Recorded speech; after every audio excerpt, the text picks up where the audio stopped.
Ágætu fundamenn, ég vil fyrir hönd Reykjanesbæjar þakka ykkur fyrir að gefa ykkur tíma í miðjum jólaundirbúningi til þess að koma hingað á þennan íbúafund í Stapa og taka þátt í umræðum það ástand sem kom upp þegar kísilmálmverksmiðja United Silicon, eða Sameinas Silicon eins og fyrirtæki heitir á íslensku, var gangsett. Það ljóst að sitt sýnist hverjum og gott fyrir okkur öll að fá tækifæri til þess að ræða málin.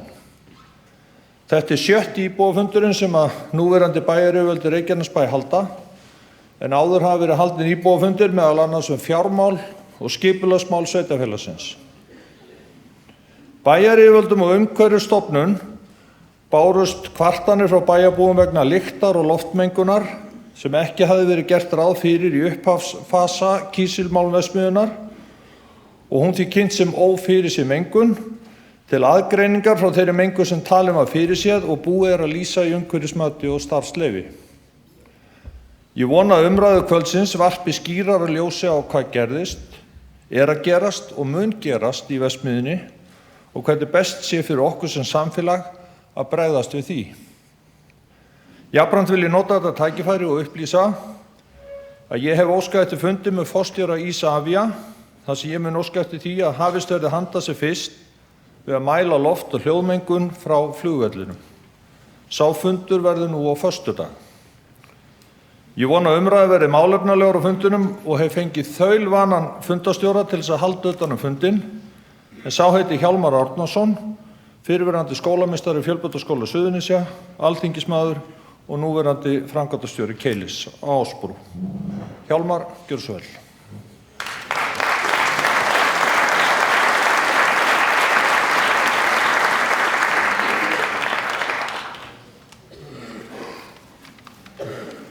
Takk fyrir þetta, bæjarstjóri,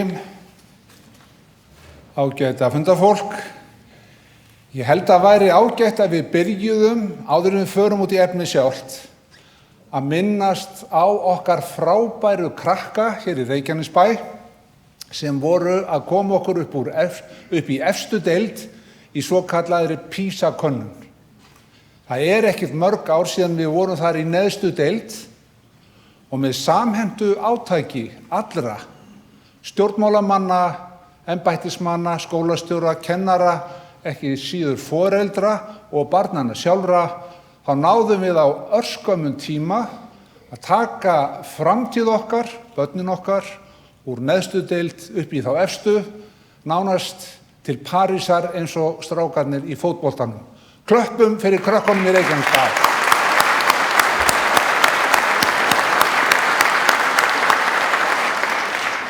Já, og þá það efnið. Hér samankominn fjöldi fólks til þess að heyra það mál sem að mikið hefur verið hér til umræðu.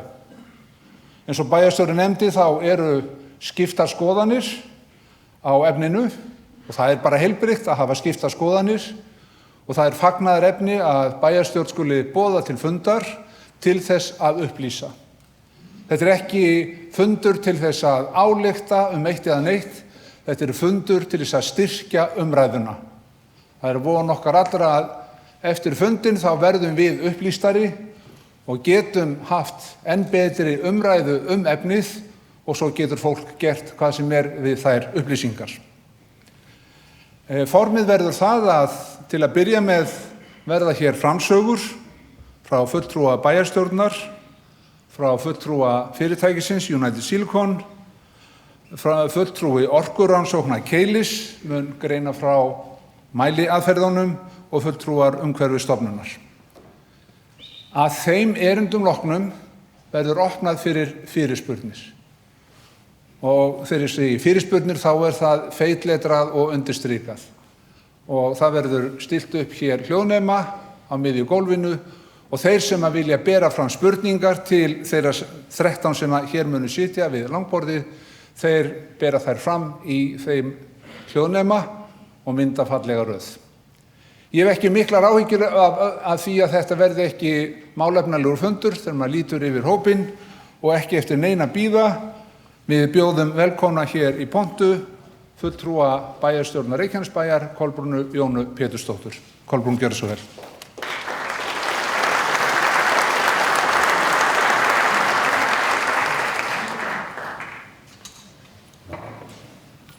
Gott kvöld allsumul. Ég vil byrja að lýsa ánægju minni með það á þennan fund skuli mæta allt þetta fólk hérna sem lætur sig varða málefni sveitarfélagsins. Þótt ég sé hér sem fulltrúi bæjarstjórnar Reykjanesbæjar til þess að útskýra sjónarmið sveitarfélagsins, þá verður ekki hjá því komist að inn í þá umræðu blandist mín persónulega skoðun sem þarf ekki endilega að fara saman við skoðanir annarra bæjarfulltrúa. Í gegnum tíðina hefur hópur bæjarfulltrúa endurnýjast svo sjónarmiðin eru vissulega mörg. Þegar varnarliðið ákvað að ráðast í uppbyggingu í Helguvík, fyrst og fremst þess að sinna sínum þörfum fyrir olíubryggju og olíubirgðastöð, þar sáu menn hins vegar að fljótlega ýmsa kosti við að þarna yrði helsta iðnaðarsvæði sveitarfélagsins. Þar með talið stóriðja og annar mengandi iðnaður ef til þess kæmi að einhver vildi fara út í slíka uppbyggingu. Flugstöðin var enn á gamla staðnum þegar þessar ákvarðanir voru teknar og Leifsstöð ekki til. Alþjóðaflugvöllurinn var vissulega mikilvægur hlekkur í atvinnulífinu en langt í frá sá stærsti. Samfélagið var að breytast, bátaútgerð hafði dregist verulega saman, herinn var langstærsti vinnuveitandinn og þörf fyrir fjölbreyttara atvinnulíf mikil. Árið 1995 fékk Reykjanesbær yfirráð yfir höfninni en áratug áður hafði verið samþykkt aðalskipulag svæðisins.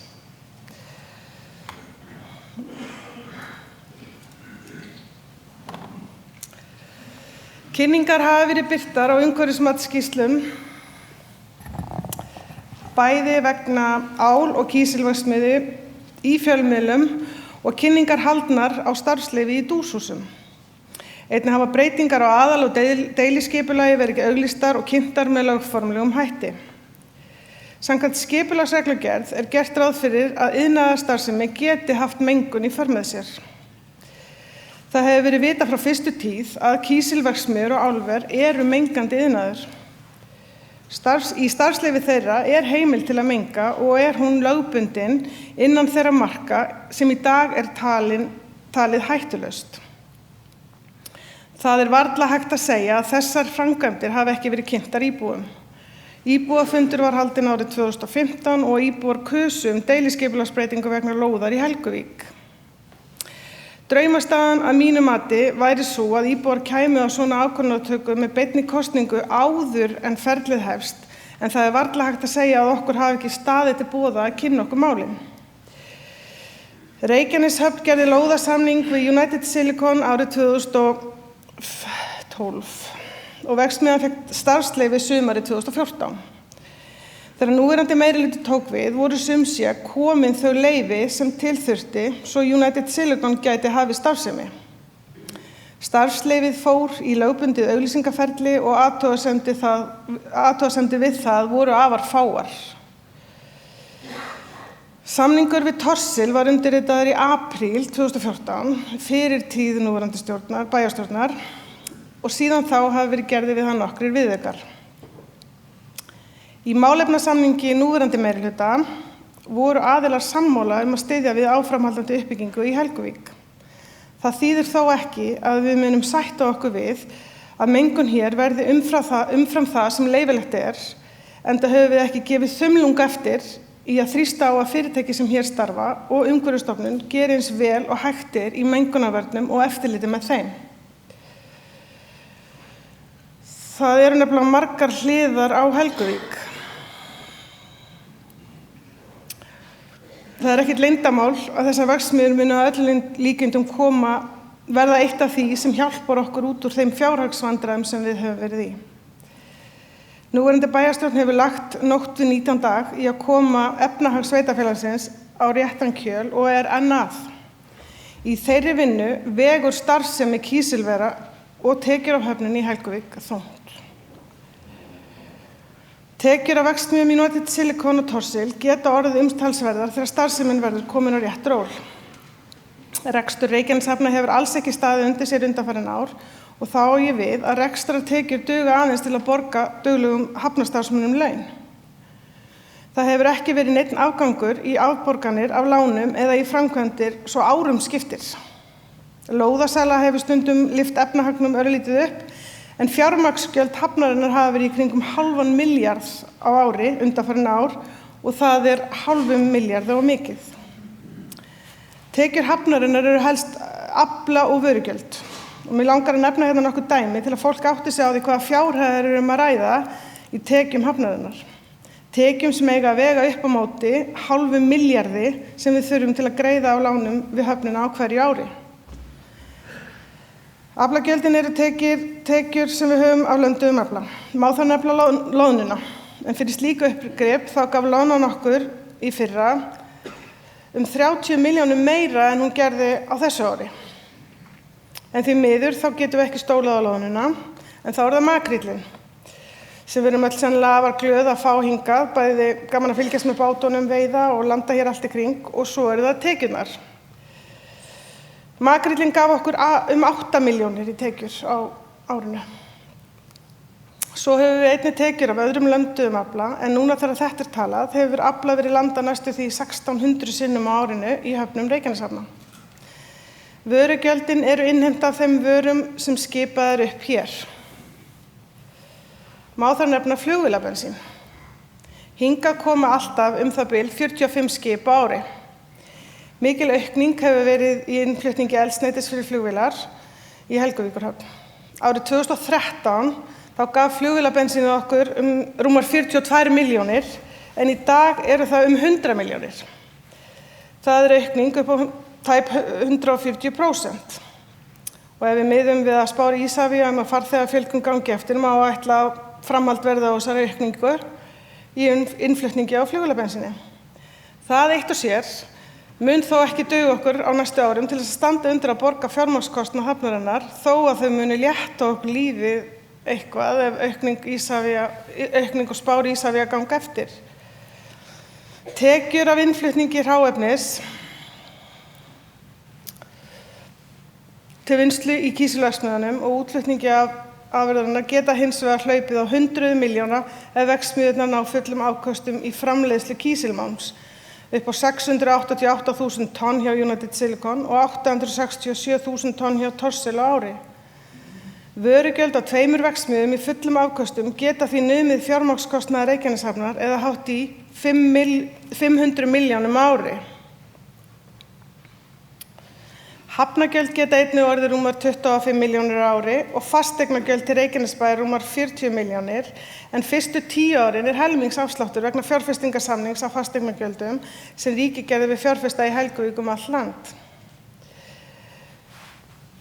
Ein kísilverksmiðja hefur nú þegar hafið starfsemi og hefur það gengið upp og ofan að keyra verksmiðjuna í gang og vandkvæði verksmiðjunnar ástæða þess að við erum hér. Önnur verksmiðja hefur ekki hafið starfsemi en lagt línurnar að því með því að gera 5 milljarða samning við verkfræðistofuna Mannvit byggingu kísilvers þeirra í Helguvík. Sú verksmiðja hefur einnig gert samning vegna afhendingu kísils til kaupenda. Og áætluð velta hennar tugir milljarðar á ári þegar verksmiðjan farin að skila fullum afköstum. Við íbúar hér í bæ höfum haft nokkur tækifærin til að láta í okkur heyra. Við hefðum einhver okkar getað haft áhrif á aðalskipulagsgerð og breytingar og við hefðum getað haft samband við bæjarfulltrúa þegar þessi samningar voru gerðir við viðkomandi fyrirtæki. Við gátum einnig gert athugasemdir við deiliskipulag og ekki má gleyma því að íbúar kusu það hvort þeir væru andvígir eða hlynntir deiliskipulagsbreytingu sem verið var að gera vegna kísilvers Thorsils. Og þá voru rétt 1000 íbúar sem létu sig máli varða með því að kjósa og það í netkosningu sem var mjög aðgengileg að mínu mati. Það voru einungis 8,7% kosningabæra íbúar í Reykjanesbæ sem kusu og rétt tæpur helmingur eða einungis 451 íbúi sem lýsti því yfir að hann vildi ekki samþykkja deiliskipulagið og þar af leiðandi verksmiðju Thorsil í Helguvík. Árið 2013 gerði Keilin miðstöð vísinda og fræða skýrslu fyrir samband sveitarfélaga á Suðurnesjum stóriðju á Suðurnesin. Þarna var kannað viðhorf íbúa og einnig fyrirtækja í Reykjanesbæ til framkvæmda við kísilver. Þannig hlýtur að vera átt við viðhorf stjórnenda fyrirtækja sem verið að skoða, en aðalatriðið hér meirihluti bæði stjórnenda fyrirtækja og íbúa voru mjög eða frekar hlynntir framkvæmdunum eða yfir 60%. Þá voru einungis tæp 10% sem voru mjög mótfallnir eða frekar mótfallnir byggingu kísilverksmiðju. Og ég verð að segja það að ég hef heldur ekki skynjað mjög mikla andstöðu áhyggjur íbúa af því að búa í nágrenni iðnaðarhverfis í Helguvík fyrr en núna. Núna heyri ég að fleiri hafa áhyggjur eftir að veruleg lyktarmengun sem fylgdi gangsetningu United Silicon hefur fundist víða í bænum. Einnig heyri ég að íbúar vilja að við í bæjarstjórn bregðust við með einhverjum hætti og hefur verið kallað eftir mjög róttækum aðgerðum eins og þeim að rifta samningum við fyrirtæki. Ég hef sem bæjarfulltrúi alltaf haft áhyggjur af því hvaða áhrif þessar verksmiðjur munu hafa á mig og aðra bæjarbúa, en í starfsleyfi þeirra er nefnilega heimild til að menga og hefur það alltaf legið fyrir. Ég sé hins vegar ekki hvernig ég sem bæjarfulltrúi eigi að geta slegið af samninga, því í mínum skóla þá lærði ég að samninga skuli halda, og hvernig ég geti réttlætt það að baka sveitarfélaginu mögulega skaðabótaábyrgð sem myndi klárlega halda sveitarfélaginu efstu á lista skuldsettustu sveitarfélagana ókomna tíð. Við þurfum að vinna þetta saman, við bæjarbúar, við bæjarfulltrúar og umhverfisstofnun og vonandi fyrirtækin líka. Við skulum halda okkur og stjórnendum United Silicon við efnið og láta í okkur heyra í hvers sinn sem við höldum að mengun fari við mörk. Það ætlar sér enginn að búa við það að mengun umhverfis okkur verði það mikil að hún valdi okkur skaða. Stöndum því saman að koma í veg fyrir slíkt. Ég vil að lokum færa ykkur kveðju frá forseta bæjarstjórnar, Guðbrandi Einarssyni, sem gat ekki verið hérna hjá okkur í kvöld vegna aðgerðar á hné. Takk fyrir.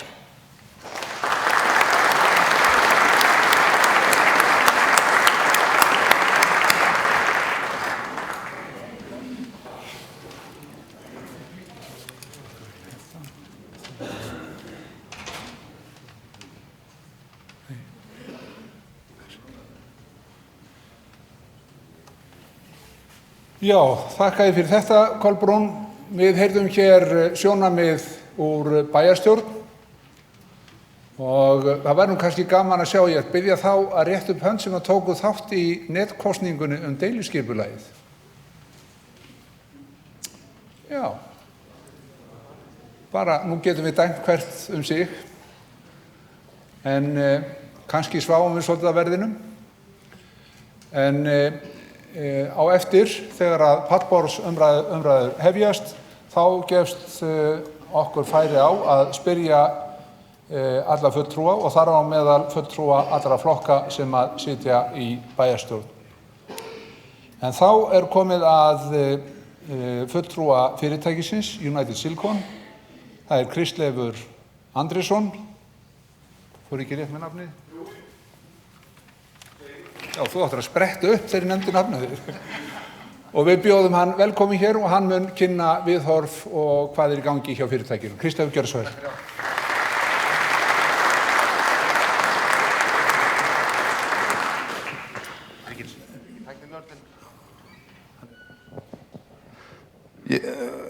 Gott kvöld. Takk fyrir að mæta, gaman að sjá svona mikinn fjölda hér. Ég heiti Kristleifur Andrésson, eins og Hjálmar sagði, og er íbúi í Reykjanesbæ. Ég veit ekki hvort það er þorandi að segja hvort maður býr í Njarðvík eða Keflavík. Ég bý í Keflavík samt núna og búinn að kaupa mér hús í Njarðvík, þannig að Agnar er allavega glaður með mig. En ég ætla að fara hér yfir glærukynningu, þar sem við förum aðeins yfir fyrirtækið og síðan spurningar sem hafa brunnið af fólki, svona stutt svör við þeim og við svörum svo betur í pallborðinu. Þetta er svona fyrirtækið, það var stofnað í febrúar 2014 og starfsleyfið er á sama hátt síðan 2014 og það gildir til 2030. Það tók 2 ár að byggja þennan fyrsta hluta verksmiðjunnar, eins og mönnum er kunnugt að þá erum við konum með 1 ofn og starfsleyfið reyndar er ekki vissum að allir séu sammála með fjölda ofnana en við viljum meina að þeir eiga að vera 4 og framleiða rúmlega 100.000 tonn, en svo er verið að tala um 2 ofna í þessu sambandi. En það er ekki hægt að framleiða svona mikið úr 2 ofnum, þannig að við stefnum á 4 ofna. En straumi var hleypt á fyrsta bræðsluofnin 13. nóvember og búið að vera svona af og á síðan. En við erum allavega komin með fyrsta farminn af kísilmálmi til útflutnings. Það fóru 300 tonn til Rotterdam núna 5. desember. Þannig að við getum sagt að framleiðslan er hafin og við erum farin að sjá málm til útflutnings og við erum að farin að sjá peninga koma inn í samfélagið í gegnum bæði þennan útflutning og síðan í gegnum höfnina. Aðeins svona kísilmálm, ég held að kannski fólk gerir sér ekki almennilega grein fyrir því hvað kísilmálmur er víða. Það eru sjálfsagt stór hluta fólki hérna sem er búið að bera kísilmálm framan í andlitið á sér á þess að hafa hugmynd kannski að það sé kísilmálmur í því. Þannig að þetta er notað í snyrtivörur, þetta er notað í matvæli, við borðum þetta og þetta er notað í bíla og flugvélar til þess að létta hluti og styrkja. Svo erum við að flytja út þessar hliðarafurðir sem að skapa tekjur líka og við losnum við þessar hliðarafurðir úr landi. Það er svona hliðarafurðir, aukaafurðir, úrgangur. Þessar ágætu konur sem að standa hér eða sitja hér framalega, þær geta miklu frekar útskýrt það fyrir okkur. En þetta er svona notkunna möguleikar á þessu eru margs konar. En við erum með í dag hjá fyrirtækinu það bil 60 manns í vinnu.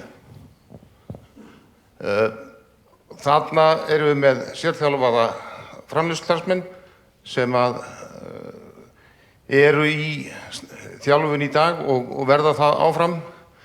Við erum með iðnaðarmenn, rafvirkja, vélvirkja, bifvélavirkja og iðnmenntað fólk. Við erum með verkfræðinga og við erum með tæknifræðinga og svo erum við með skrifstofustarfsfólk. Þannig að við erum með í sjálfu sér alla flóru af menntuðu fólki. Afleitu störfin eru, við höfum ekki talið okkur fært að skjóta á það en það er alls konar reiknikúnstir til það, en það er nokkuð ljóst að afleitt störf af verksmiðjunni verða mörg.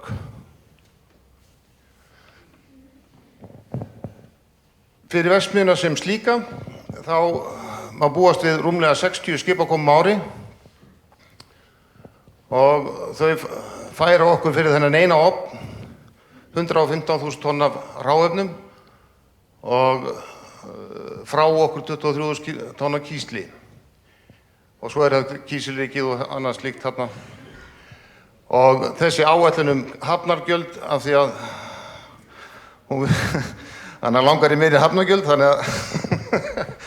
þannig að við tökum þátt í því.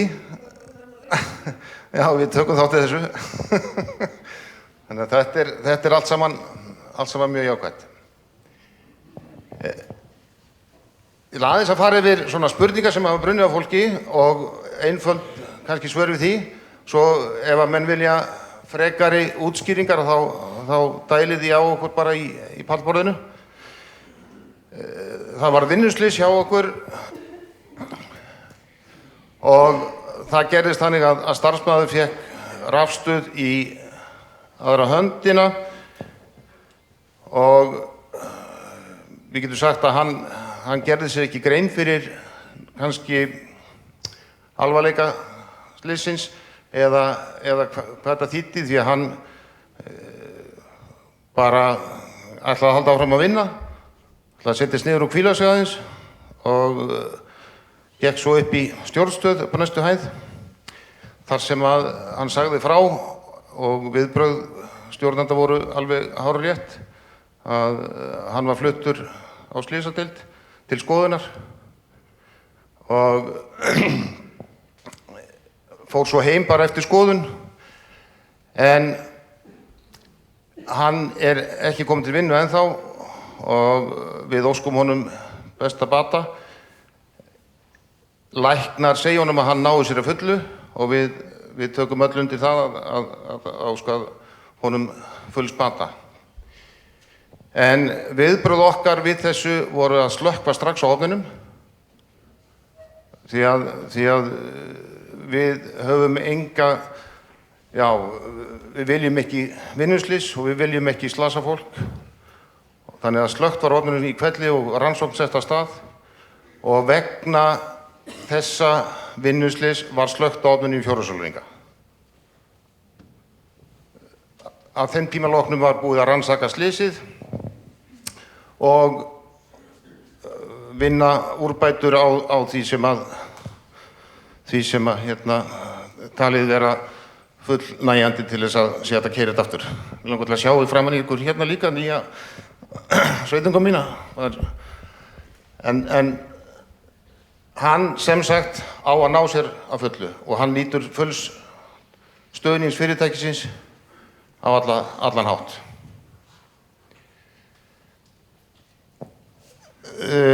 Flest ykkar hafa sjálfsagt séð myndband á netinu þar sem verið að hella málmi í sæng, það sem kallað er. Þetta sést myndin hérna með eldglæringunum og öllum látunum hérna vinstra megin. Sjáu þið það öll. Þetta er aðferð sem víða notuð í kísilverum og reyndar í álverum og allskyns málmbræðslum að hella málmunum í svona, þá útbúið svona beð eða sæng og það er fínefni og misskilningurinn þarna í þessu var að þessu væri hellt beint á gólfið. Það er aldrei minna en 50 cm lag undir, þannig að það er engin hætta á ferðum. Og þetta eru verksmiðjur sem eru víða heim sem eru eingöngu notuð þessi aðferð, en þetta er ekki aðferð sem við ætlum að nota nema ef í harðbakkan slær og við getum alls ekki notað annað. En við erum að vinna að lausn þannig að við getum sett afsog á þetta og fangað alla reyk frá þessu. Eins og myndbandi var tekið sem er á netinu, að það eru opnar dyr sem ekki svo aðferð sem á að nota, alls ekki, og það eru verið að fara yfir þessa hluti á alla kanta. En hægri myndin, þar sjáið þið þessa hringekju sem við köllum. Kassinn þarna fyrir hægra megin á myndinni, þar er deiglan sett inn í og málminum hellt í þessi mót og það er afsogshetta yfir þessu. Þetta er svo aðferð sem verður notuð og þarna er allur reykur fangaður af hellingunni.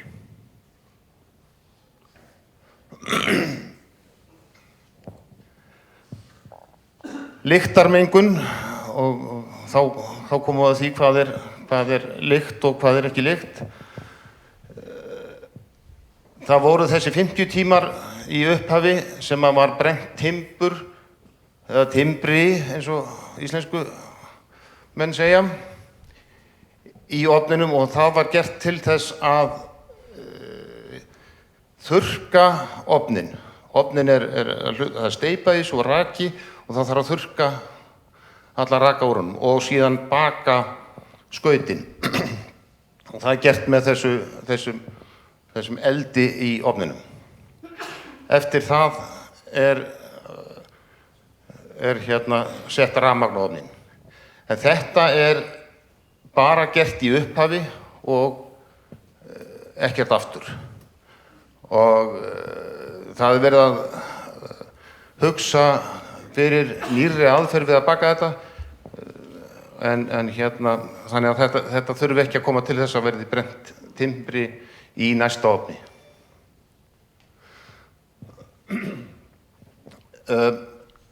Það var basl á þessu afskoskerfi ofnsins í upphafi og við getum svona skýrt það kannski betur á eftir en afsogið, það var að kæla reykinn of mikið niður, þannig að núna er búið að koma í veg fyrir það að reykurinn farið svona kaldur í gegnum reykhreysivirkið og eins og fólk lærði í efnafræði í skólanum að þá er þetta þekkt aðferð til þess að losna við lykt, að það er að hita hlutina og þá losnum við lyktina.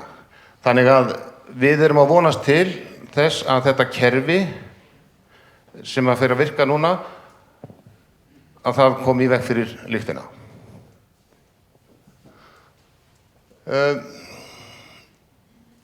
Í dag getum við sagt, nú búið að keyra ofninn síðan snemma í gærmorgun og við rákum út okkar stóru nef og gengum í hringi þarna seinnipartinn og ég veit ekki hvort að bara menn vilja að það sé góður vilji hjá okkur en við fundum enga lykt þarna og við vonum að við höfum rétt að fyrir okkur í því og við vonum að það verði þannig áfram. Mengun, sýnileg eða ósýnileg, er mæld og verður mæld af óháðum aðila og eins og fólk sjálfsagt þekkir að þá eru orkurannsóknir með þessa mæla, reka þessa mæla og það er óháður aðili sem sér alveg það.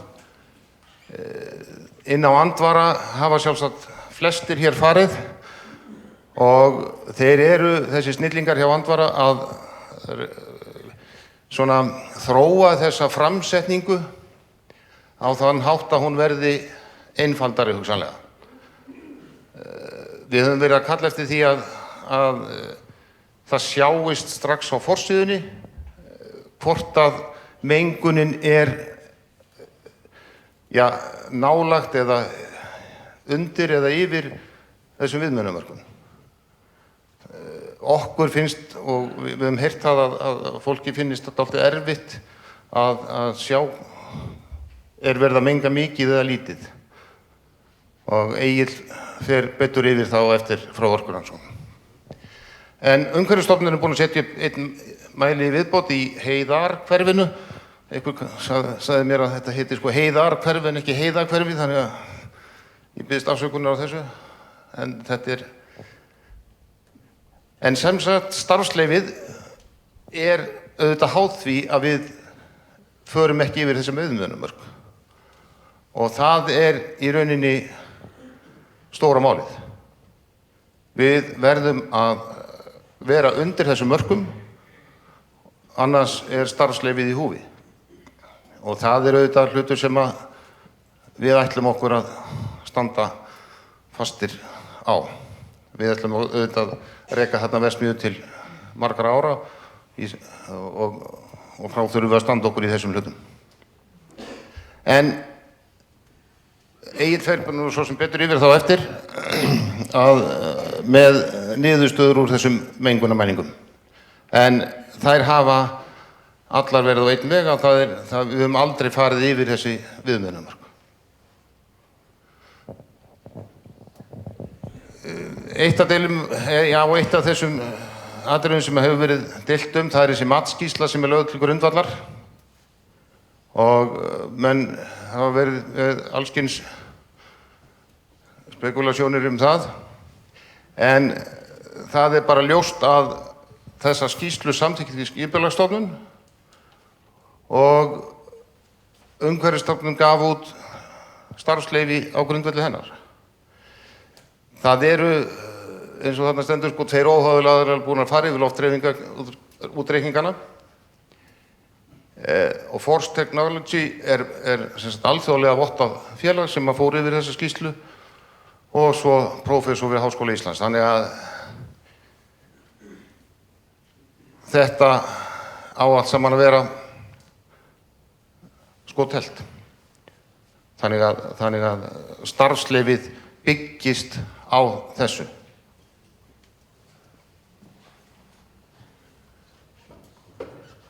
Eitt atriði var að fullyrðing það að öll störf væru mönnuð með útlendingum hjá okkur.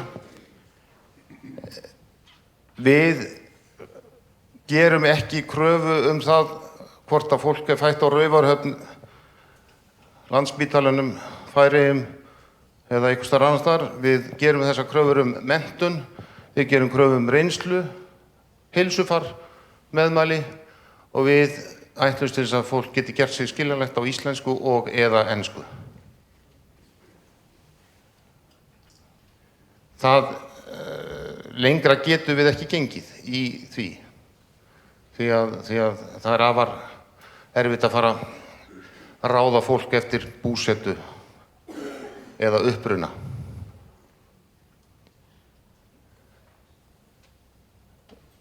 Einn atriði viðbót er loforð. Það var sagt að hefði verið lofað hálaunastörfum og atvinnuástandið hér er sem betur fer allt annað heldur en fyrir nokkrum árum síðan og fer sífellt batnandi. Þannig að við erum í samkeppni gott starfsfólk og við verðum að greiða þau laun sem þarf til þess að við fáum gott starfsfólk. Og okkur hefur tekist að ráða mjög gott starfsfólk, hæft og gott starfsfólk, þannig að það segir í sjálfu sér alla söguna launin. Og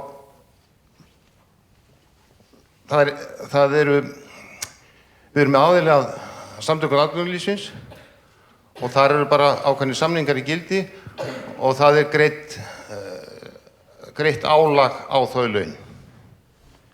En svo geta menn diskuterað það endalaust hvað er hálaunastörf.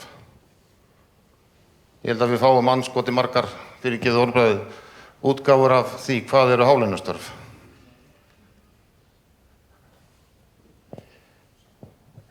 Eftirlit með heilbrigði starfsmanna. Við viljum heilbrigt umhverfi fyrir okkar starfsmenn og við erum með afsókskerfi og svo framvegis sem á að halda þessu í lagi. En við höfum verið í viðræðum við Heilbrigðisstofnun Suðurnesja að taka að sér heilbrigðisskoðanir fyrir okkur og eftirlit með starfsfólki. Þannig að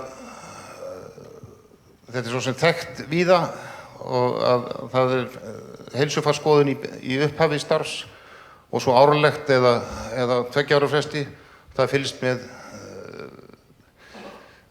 þetta er nú í mínum gamla vinnustað, þá kom það í ljós að aðal vandamáli var það að mötuneytið var svo gott að það þyngdust allir og það er þekkt af fleiri vinnustöðum, þannig að það var ekki heyrnin eða sjónin sem minnkaði heldur belgurinn sem stækkaði. En það er þá allavega mælanlegt með ef við fáum rétta fagfólkið í það. En þetta er stefnt að samningi við Heilbrigðisstofnun Suðurnesja þessi mál.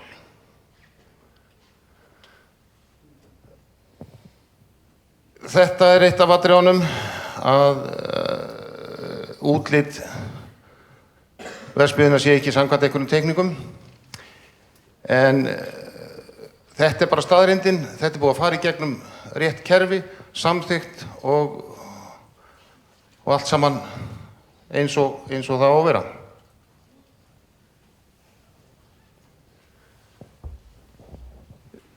Í þessu uppstarti þá erum við með erlenda sérfræðinga víða að og enn að koma sérfræðingar til þess að aðstoða okkur og við erum með sérfræðingar sem hafa langa reynslu af rekstri svona verksmiðju, hafa sett svona verksmiðjur í gang áður og við erum líka með sérfræðinga frá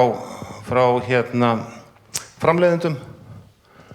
Þannig að við erum að kalla til allt það fagfólk sem mögulegt til þess að láta hlutina ganga rétt. Svo erum við með framleiðslustarfsmenn úr sambærilegri verksmiðju sem að kunna öll þessi vinnubrögð og þeir eru að þjálfa okkar fólk í réttum vinnubrögðum. Þannig að við erum að vonast til þess að þetta hjálpi okkur á alla kanta.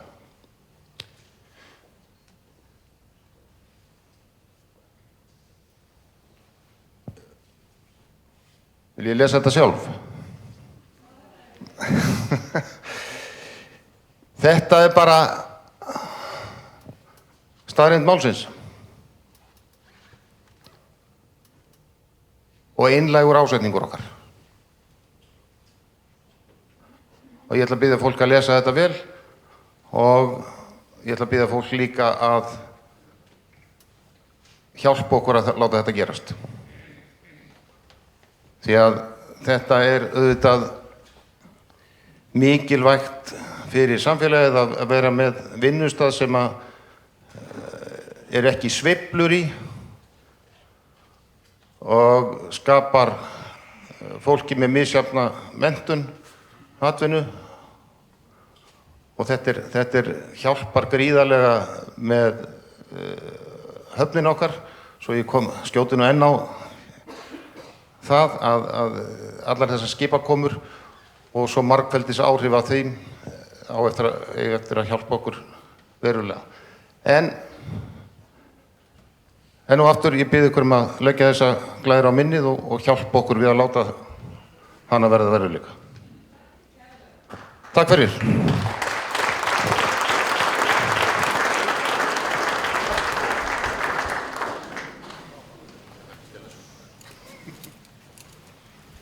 Þakka þér fyrir það, Kristleifur. Þá höfum við heyrt sjónarmið fyrirtækisins, stöðuna sem það í og hvert það ætlar. Ég legg til að við bara stöndum upp, ekki til að fara út, heldur bara teygjum aðeins úr okkur. Það er liðin 45 mínútur af fundinum og bara svo fólk vakni og verði enn hressara í seinni hálfleik. Teygja sig bara örlítið, heilsaði næsta aðila sem situr við hliðina á okkur með bros á vör og fáið ykkur svo sæti aftur.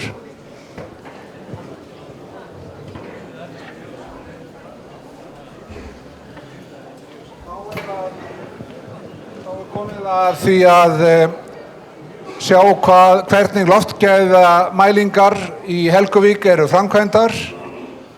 Orkurannsóknir Keilis tóku það að sér sem við höfum kallað það sem svona mælingaþrælar og það eina sem að Orkurannsóknir Keilis eiga að sjá er að þetta sé faglega rétt gert, ekki til að leggja mat á, heldur einungis að mæla staðreyndir.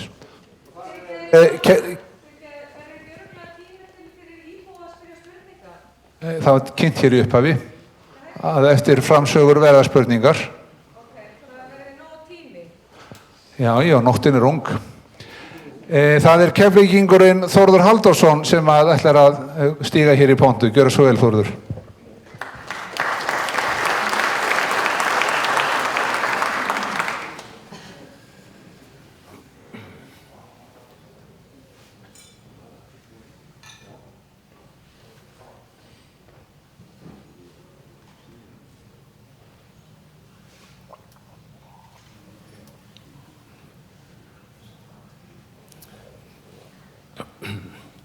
Góða kvöldið. Ég heiti Þórður Halldórsson og vinn hjá Orkurannsókn. Í kvöld ætla ég að kynna fyrirtækið og loftgæðamælingar okkar í kringum Helguvík ásamt vefsíðunni andvari.is og svo rýnum við ögn í mæligögnin fyrir og eftir að verksmiðjan var tekin í notkun.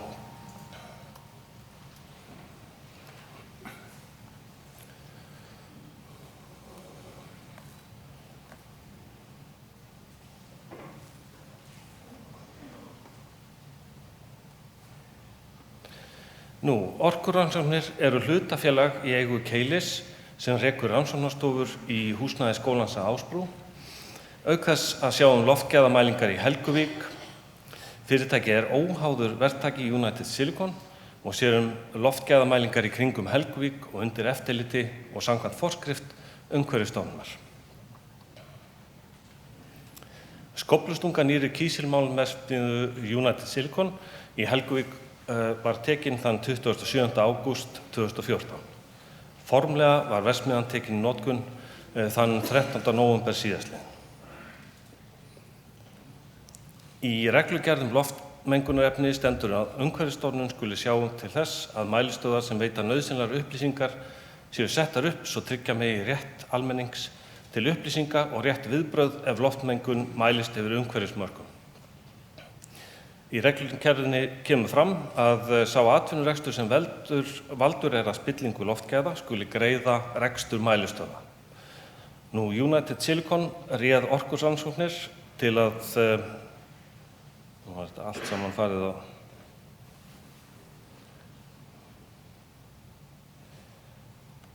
á til fjandans hérna. United Silicon réð orkurannsóknir til að setja upp mælistöðvar og að framkvæma þær mælingar sem Umhverfisstofnun gerir kröfur Starfsmenn orkurannsókna hófu undirbúning að verkefninu á síðasta ári. Mælitæki voru komin áramótin og mælingar hófust á mánagrund þann 9. janúar 2016. Mælingar í Helguvík hófust svo þann 25. janúar og í Leiru 20. apríl. Valin voru mælitæki frá Grimm og Horriba sem uppfylla kröfur reglugerðar og hafa reynst vel í öðrum loftgæðaverkefnum hér á landi. Sjálfvirkar veðurstöðvar eru norðan og sunnan athafnasvæðisins. Þar eru helstu veðurþættir mældir og skráðir. Á sömu stöðum fylgst með magni svifryks, köfnunarefnisoxíða og brennisteinsdíoxíðs. Þriðja mælistöðin mælir svo aðeins brennisteinsdíoxíð. Hér sjáum við svo staðsetningar mælistöðanna þriggja og það sem að stjarnan þarna fyrir miðri mynd, þar verksmiðjan svona það bil. Starfsmenn orkurannsókna hafa þróað hugbúnað til að sækja gögnin á mismunandi mælistöðvar, matreiða þau í töflur og gröf og birta á vefsíðunni andvari.is. Almenningur hefur þar aðgang að mælingunum í nánast rauntíma auk þess að geta halað niður mæligögnum til að skoða nánar í forritum eins og Excel eða MATLAB. Þann 17. nóvember síðastliðinn þá komst vefsíðan í sviðsljósið eftir að reykjarlykt barst yfir íbúðabyggð í norðurhluta Reykjanesbæjar og vísa var í vefsíðuna frá fréttamiðlum.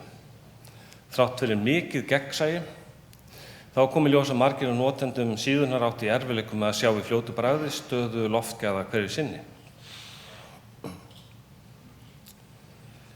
Þá var lagt í vinnu til að draga út helstu niðurstöður síðustu mælinga og birta á sem skýrastan hátt svör við spurningum eins og hvað mikil mengun núna og hversu nærri mörkum hún. Og niðurstaðan var svo að ný breyta sem reiknuð út frá gildum síðustu klukkustundar og sólarhringsgildum sem hlutfall af viðmiðunarmörkum var reiknuð og birt í þessari mæliskífu sem þarna á skjánum. Með öðrum orðum þarna birtist mesta mælda mengun frá öllum stöðunum þremur sem hlutfall af þeim viðmiðunarmörkum sem eru skilgreind í reglugerð.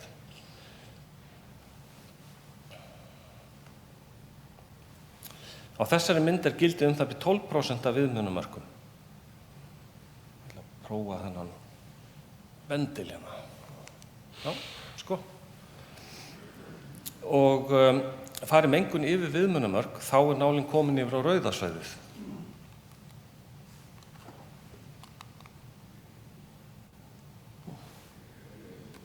Drífur ekki, ja. Gula svæðið að fyrirmynd Reykjavíkurborgar sem mælir loftgæði borginni og birtir með þessum litakóða. Þannig að þetta gula svæðið svona ekki eins vel skilgreint eins og græna og rauða. Fyrir neðan þetta reiknaða mat og loftgæðum birtist tafla þar sem hægt að skoða nánar forsendunar fyrir loftgæðabreytunni. Það sem birtist á mælinum svo breyta sem á hverjum tíma fer næst viðmiðunarmörkunum. Má ég sjá, einhverjir hérna inni sem hafa farið inn á andvara.is? Viljið þið rétt upp hendi? Já, það eru nokkrir. Nú þessi nýja mælibreyta búin að vera í loftinu núna í það bil viku og við sjáum hérna sem sagt í töflunni fyrir neðan, þetta birtist svona á forsíðu núna, strax svo þið komið inn á vefsíðuna, þá birtist mælirinn og taflan beint fyrir neðan. Og í raun og veru þarna eru þær upplýsingar eða svörin við þessum spurningum, mikil mengun núna og hvernig hún í samanburði við viðmiðunarmörkin. Birtist bara strax. Og ég fer eldsnöggt yfir hvernig þessi tafla samsett, að þá eru sem sagt skilgreindir í reglugerðinni mörk fyrir sólarhringsgildi og fyrir klukkustundagildi. Og ef við tökum sem dæmi brennisteinsdíoxíð, að þá það mælt á 3 mælistöðum, öllum 3. Þannig að ef við erum að skoða til dæmis klukkustundagildi fyrir þessa lofttegund, þá eru 3 mælingar sem að koma til greina. Nú, þessar 3 mælingar eru skoðar og svo hæsta valin og hún fer í töfluna. Og í þessu tilfelli brennisteinsdíoxíð hérna neðst í listanum og þetta klukkustundagildið, þannig að hérna lenti niðurstaðan úr þessum samanburði og við sjáum að það frá mælistöðinni Helguvík og gildið lágt og hlutfallið mjög lágt líka. En fyrir þessi 5 gildi, 3 sólarhringsgildi og 2 klukkustundagildi eru sem sagt skoðaðir allir möguleikar, hæstu gildin valin, þau sett í töfluna og henni raðað síðan þannig að það sem næst mörkunum, að það efst. Og gildið sem að þar sem sagt hæsta gildið þá í töflunni, það fer upp í mælinn.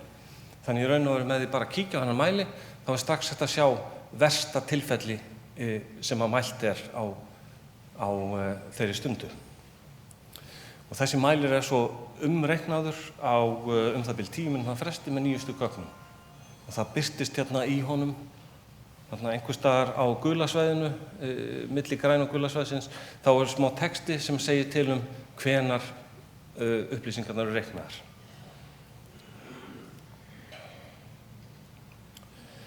Nú, vindátt ræður því hvert útblástur frá verksmiðjunni leitar. Þegar vindur blæs úr suðvestri, þá berst útblásturinn út á Faxaflóann. Þegar vindur norðlægur, þá berst útblástur í átt að Reykjanesbæ. Hér má sjá í hvaða vindátt útblástur berst beint á mælistöðvarnar. Hafa ber í huga að vindur í eðli sínu breytilegur og tekur alls kyns sveig á leið sinni.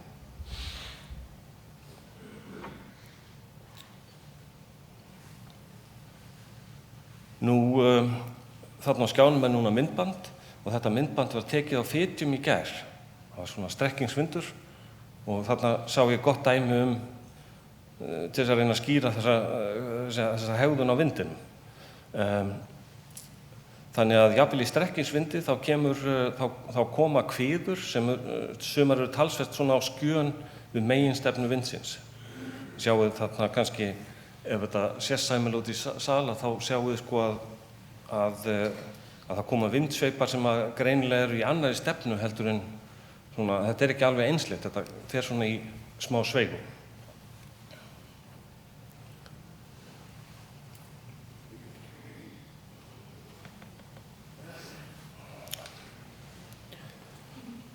Nú, birtar vindmælingar á veðurstofunum í Leiru og Helguvík eru 10 mínútna meðaltöl. Þannig fáum við betri mælingu á helstu vindátt síðustu 10 mínútunum því að þó að á því tímabili getur vindurinn hafa sveiflast einhverja gráður til og frá.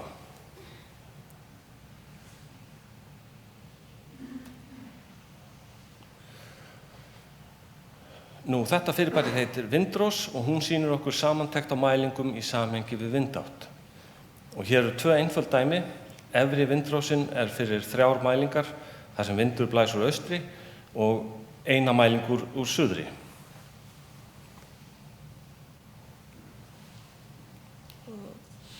Og þið sjáuð hérna að þetta eru sem sagt 3 mælingar og þess vegna er þessi geiri hérna 3 sinnum lengri heldur en ein mæling úr suðri. Þannig þetta eru svona bara gervigögn sem ég setti hérna upp til þess að skýra þetta fyrirbæri. Og nú á neðri vindrásinni sjáum við síðan hvernig hægt er að sýna meiri upplýsingar með vindrásinni heldur en bara tíðnina á vindáttum sem hafa verið mældar. Því að þarna hefur verið settur inn vindhraðinn. Því að í viðbót við vindstefnuna þá fáum við upplýsingar hver vindhraðinn var. Hvort það var hægur vindur eða hraðari vindur.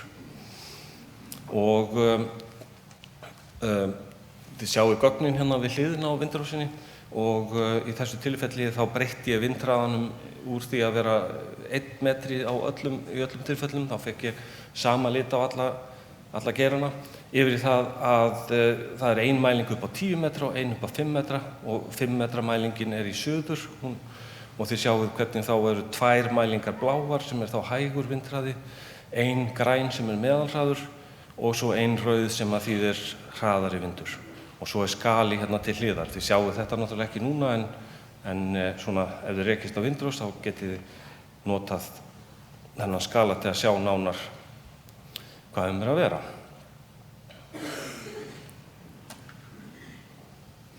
Og hér er síðan vindrás fyrir gærdaginn, þarna þegar ég tók myndbandið á Fitjum.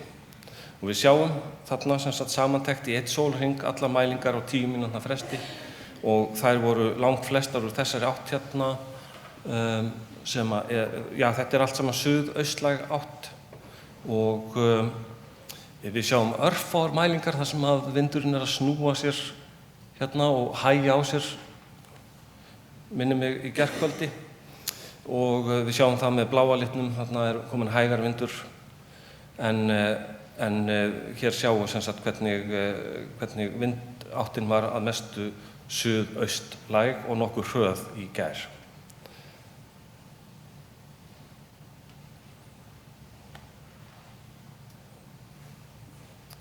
Hér er svo vindrás frá Helguvík, þar sem mælingar frá apríl til desember eru birtar. Þetta allar veðurmælingar frá því að við byrjum að mæla. Við sjáum að tíðustu vindáttir eru norðlægar og suðaustlægar.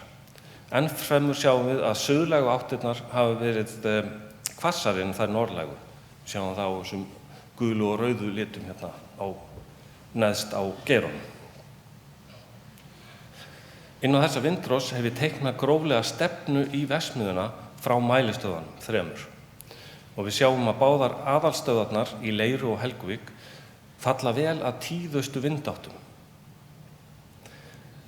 Þannig að ef við tökum sem dæmi hérna, efsta línan er stefnan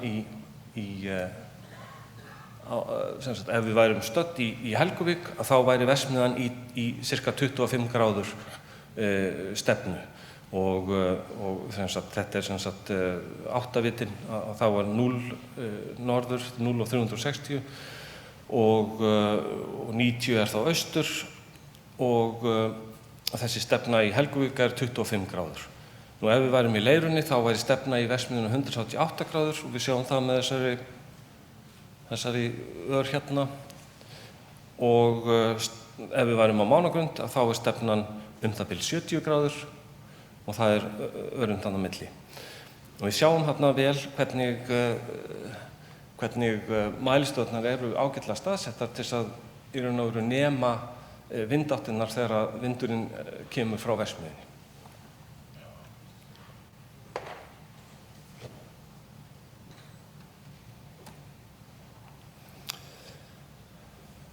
Mælistöðvarnar 3 mæla allan sólarhringinn og skrá í gagnagrunn svo hægt sé að meta loftgæði á svæðinu. Ekki er hægt að tryggja að þeir séu alltaf áviðus frá verksmiðjunni og stundum þegar vindar eru hagstæðir til að mælinga hefur verksmiðjan ekki verið í framleiðsluferli, samanber gangsetningar, erfiðleika og stöðvun vegna vinnuslys. Með tímanum fáum við skýrari mynd af áhrifum verksmiðjunnar á loftgæðinu. Við höfum ekki séð breytingar á magni svifryks eða brennisteinsdíoxíðs sem rekja má til verksmiðjunnar ennþá. Við höfum þó mælt meira af köfnunarefnisoxíðum upp á síðkastið. Við sjáum hérna nokkra toppa síðasta mánuðin. Þetta eru dagsskildi, sólarhringsskildi. En þegar við greinum þau gögn betur eftir vindstefnu þá sjáum við ekki aukningu sem rekja má til verksmiðjunnar því samskonar eða jafnvel meiri aukning á efninu úr suðlægum vindáttum. Þannig að við sjáum hérna fyrir og eftir að verksmiðjan er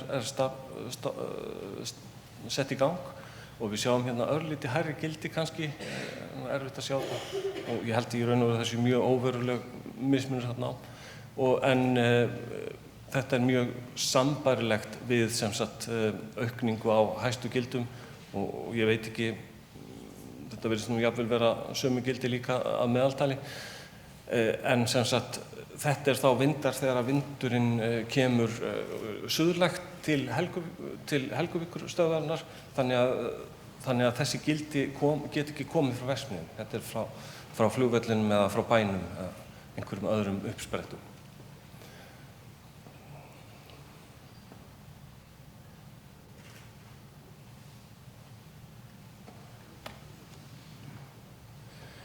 Nú, ég vona að þið séu nokkur vísari loftgæðamælingar á vegum orkurannsókna í kringum athafnasvæði Helguvík og komið til með að fylgjast með mælingunum á vefsíðunni andvari.is. Þakka ykkur fyrir áheyrnina.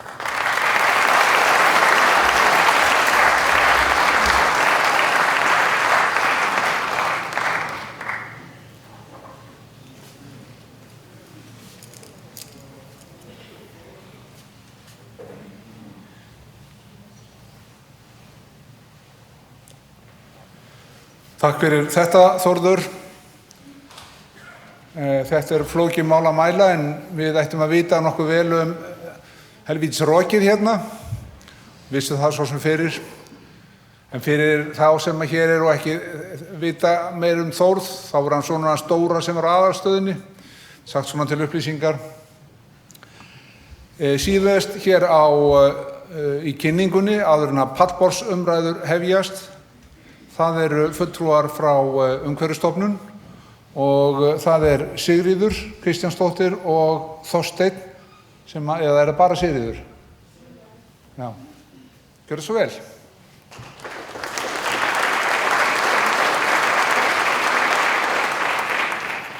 Ágætu fundargestir. Já, erindið okkar er svolítið tvískipt. Ég ætlaði að byrja á því að fara bara mjög stuttlega yfir starfsleyfið og eftirlitið okkar og síðan mun Þorsteinn koma hérna og fjalla aðeins meira um loftgæði og vöktun. Það er svona flest af þessu sem ég ætla að segja hér er búið að koma fram í öðrum erindum þannig að ég verð bara frekar stuttar. Starfsleyfið, þessi framkvæmd fór í mat á umhverfisáhrifum og það lá álit Skipulagsstofnunar fyrir í maí 2013. Þá fór Umhverfisstofnun að vinna starfsleyfi og náttúrulega tókum mið af þessari matsskýrslu og horfðum líka til skilyrða fyrir aðra sambærilega starfsemi. Síðan eru til viðmið bestu fáanlegu tækni sem hefur verið lýst á Evrópska efnahagssvæðinu. Þessi tækni, þessi viðmið er í rauninni viðmið hvaða árangri mengunarvarnabúnaðurinn á að ná, þetta skilyrði losun og annað frá svona verksmiðjum. Hann segir ekki nákvæmlega hvaða búnað þú að nota heldur meira hvaða viðmið eru sett varðandi losun frá svona verksmiðjum. Síðan var starfsleyfið auglýst eins og hefur komið fram og starfsleyfið gefið út í júlí 2014.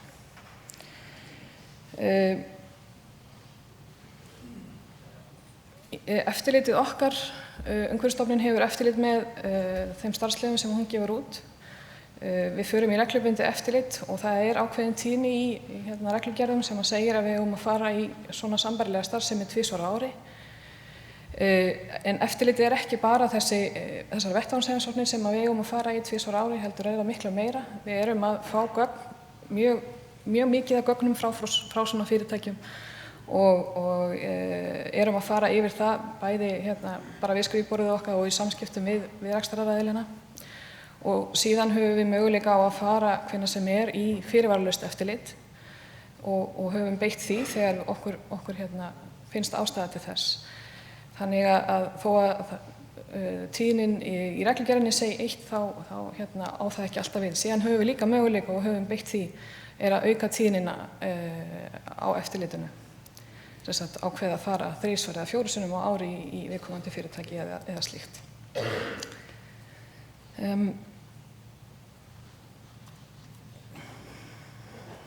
Núna eftirlitið með kísilveri sameinaðs sílikons, við erum búin að fara, á árinu 2015 fórum við strax í eftirlit þó að reksturinn hefði ekki verið hafinn.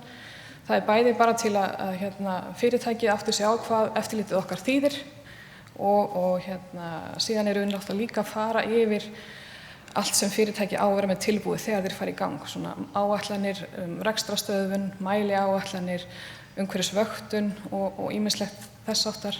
Hvað er alltaf að gera við úrganginn eða hlíðarafurðirnar sinn og hvaða áætlanir þeir eru að gera þannig að þeir séu örugglega tilbúnir þegar þeir fara af stað. Á þessu ári hefur við búin að fara í 2 reglubundin eftirlit og 3 fyrirvaralaus eftirlit.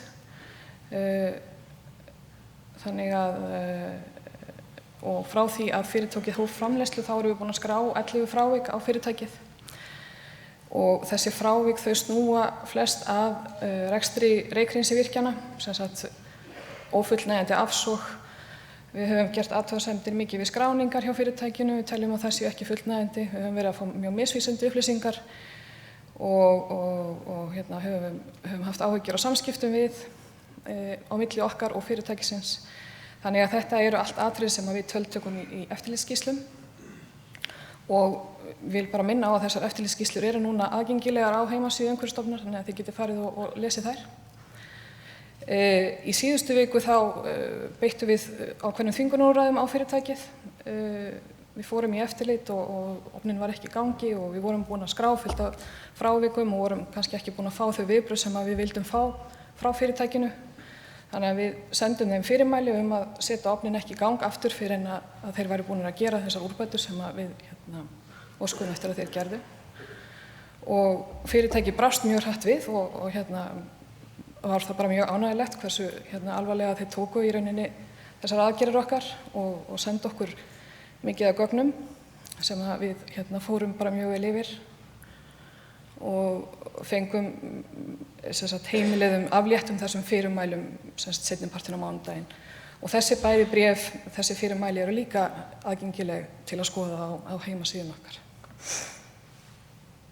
Þannig að aðkoma íbúa að eftirlitinu er eiginlega í gegnum heimasíðuna. Þar eru allar upplýsingar sem þið viljið fá fyrirtækið. Getið séð starfsleyfið, getið séð eftirlitsskýrslur, getið séð mælingar. Það er líka hægt að senda okkur ábendingar og kvartanir sem við reynum að bregðast við og hefur til dæmis orðið til þess að við höfum farið í fyrirvaralaust eftirlit og annað. Þetta er heimasíðan okkar. Og þetta er svæði sameinaðs sílikons á heimasíðu Umhverfisstofnunar. Og þarna eru þessar 1, 2, 3, 4, 5, 6 eftirlitsskýrslur. Þarna eru eftirfylgnibréfin, þarna eru áætlanir fyrirtækisins, mæliáætlun og rekstrarstöðvunaráætlun, þarna er starfsleyfið og losunarleyfið, þannig að þarna eru allar upplýsingar sem ef þið hafið áhuga að skoða. Og við viljum hafa okkar eftirlit alveg upp á borðum. Það er ekkert eitthvað sem við teljum að sé ekki eitthvað sem almenningur þolir eigi ekki að fá aðkomu að. En hann Þorsteinn ætlar aðeins að fara yfir loftgæði og vöktun, en það eru það kannski helstu spurningarna sem við höfum verið að fá í gegnum okkar ábendingar og athugasemdir til okkar.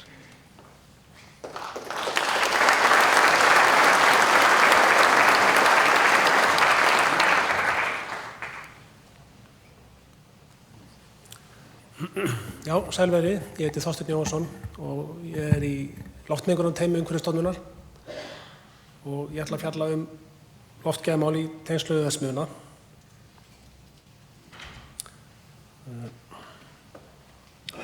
Bara örstutt helstu atriði sem ég ætla að fjalla aðeins hvað er þynningarsvæði, staðsetningu mælistöðva, hvar eru þær og af hverju eru þær þarna, aðeins dreifilíkkurinn, áætlaðan og mældan styrk mengunarefna, lyktarmengun og kísilryk.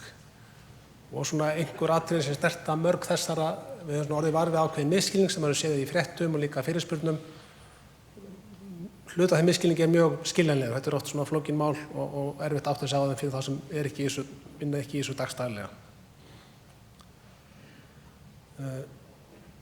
Hérna sjáum við þynningarsvæði sem í Helguvík og þynningarsvæði þau þurfa að vera skilgreind í starfsleyfum fyrirtækja og það er skilgreint fyrirtæki hefur leyfi til að menga ákveðið efni yfir mörkum og það er bara það fyrirtæki sem hefur þá heimild og fyrir ákveðin efni. Og það er sent álverið í Helguvík, Norðuráls, sem reyndar er hálfbyggt, sem hefur heimild til að fara í mörk innan þessa þynningarsvæða. Rauðalínan er skilgreind Umhverfisstofnun. Þessi gula er skilgreind sveitarfélög, hún er aðeins víðari og hefur svona aðeins önnur skilyrði, en bæði er út af flúormengun frá álverinu. Þannig að þynningarsvæði í Helguvík er eingöngu fyrir álverið. Þau eru oft spurt af hverju settu mælan innan þynningarsvæðis, það er ekkert að marka það. Þynningarsvæði er eingöngu út af álverinu, þannig að þegar við erum að ræða United Silicon, þá eru henni ekkert þynningarsvæði. Ástæðan fyrir því að öll dreifilíkun hjá þeim sögðu þeir eru ekki að fara yfir mörk á þessu svæði og þá þarf ekki þynningarsvæði. Og þarna sjáum við þessar mælistöðvar, þær eru þarna með bláum punkti, leiran, mánagrund, við köllum reyndar Helguvík Hólbergsbraut. Okkur varst það svona meira lýsandi, en ég held að við kannski heyrim í þeim hjá Andvara til að vera með sama nafnið og svo Heiðarskóli er stöð fyrir okkur sem við settum upp. Þá er spurningin af hverju eru mælarnir staðsettir þar sem þeir eru. Það er fyrst og fremst bara byggt á niðurstöðum dreifilíkananna. Hérna sjáum við eitt svona líkan. Þetta er sem kort úr frummatsskýrslu.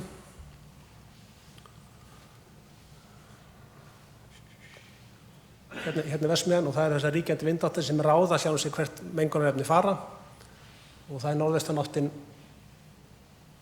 sem er hérna berið í átt til bæjarins. Við höfum líka fengið fyrirspurnir af hverju hættir mengunin hérna. Hún náttúrulega gerir það ekki en það er ekki reiknað lengra. Þetta er kannski svolítið villandi að þessi ljósi rammi hérna, það er bara rammin sem líkanið var að reikna. Það sjálfsögðu best mengunin lengra.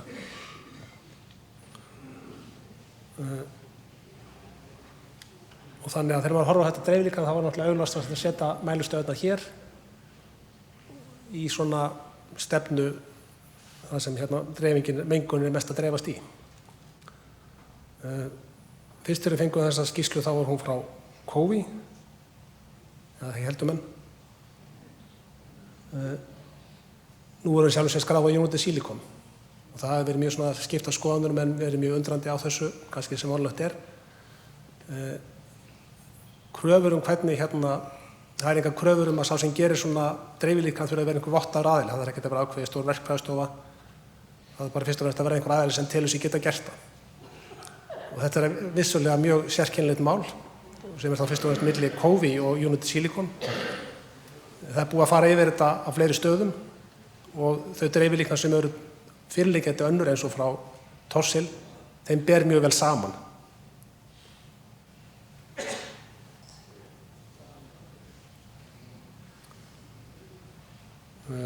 Hérna sjáum við niðurstöður tveggja annarra líkana. Hérna er sem United Silicon búin að reikna lengra fyrir að líkanin náði cirka hingað. Hérna sjáum við mælistöðurnar, það eru rauðu punktarnir. Þetta er svona megin mælistöðunin, hérna er búist til mestri mengun, hérna eru mælt fleiri efni. Það er sem mælt líka pH og þungmálmar. Þau eru eingöngu mælt á þessari stöð, líka brennisteinsdíoxíð, nitróxíð og svifryk.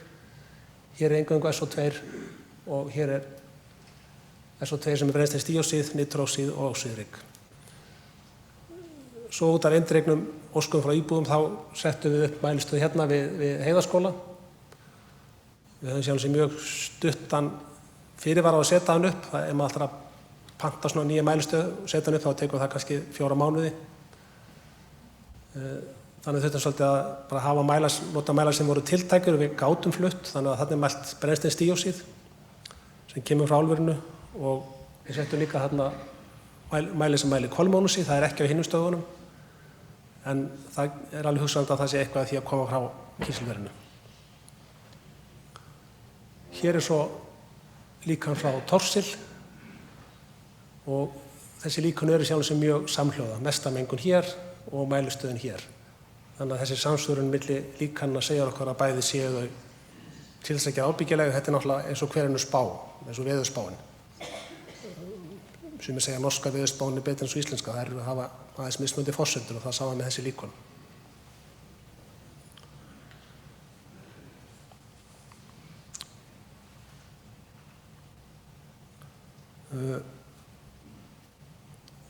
Eins og við búum að fara hérna yfir áður, þetta svo sem búin að vera langur ferill.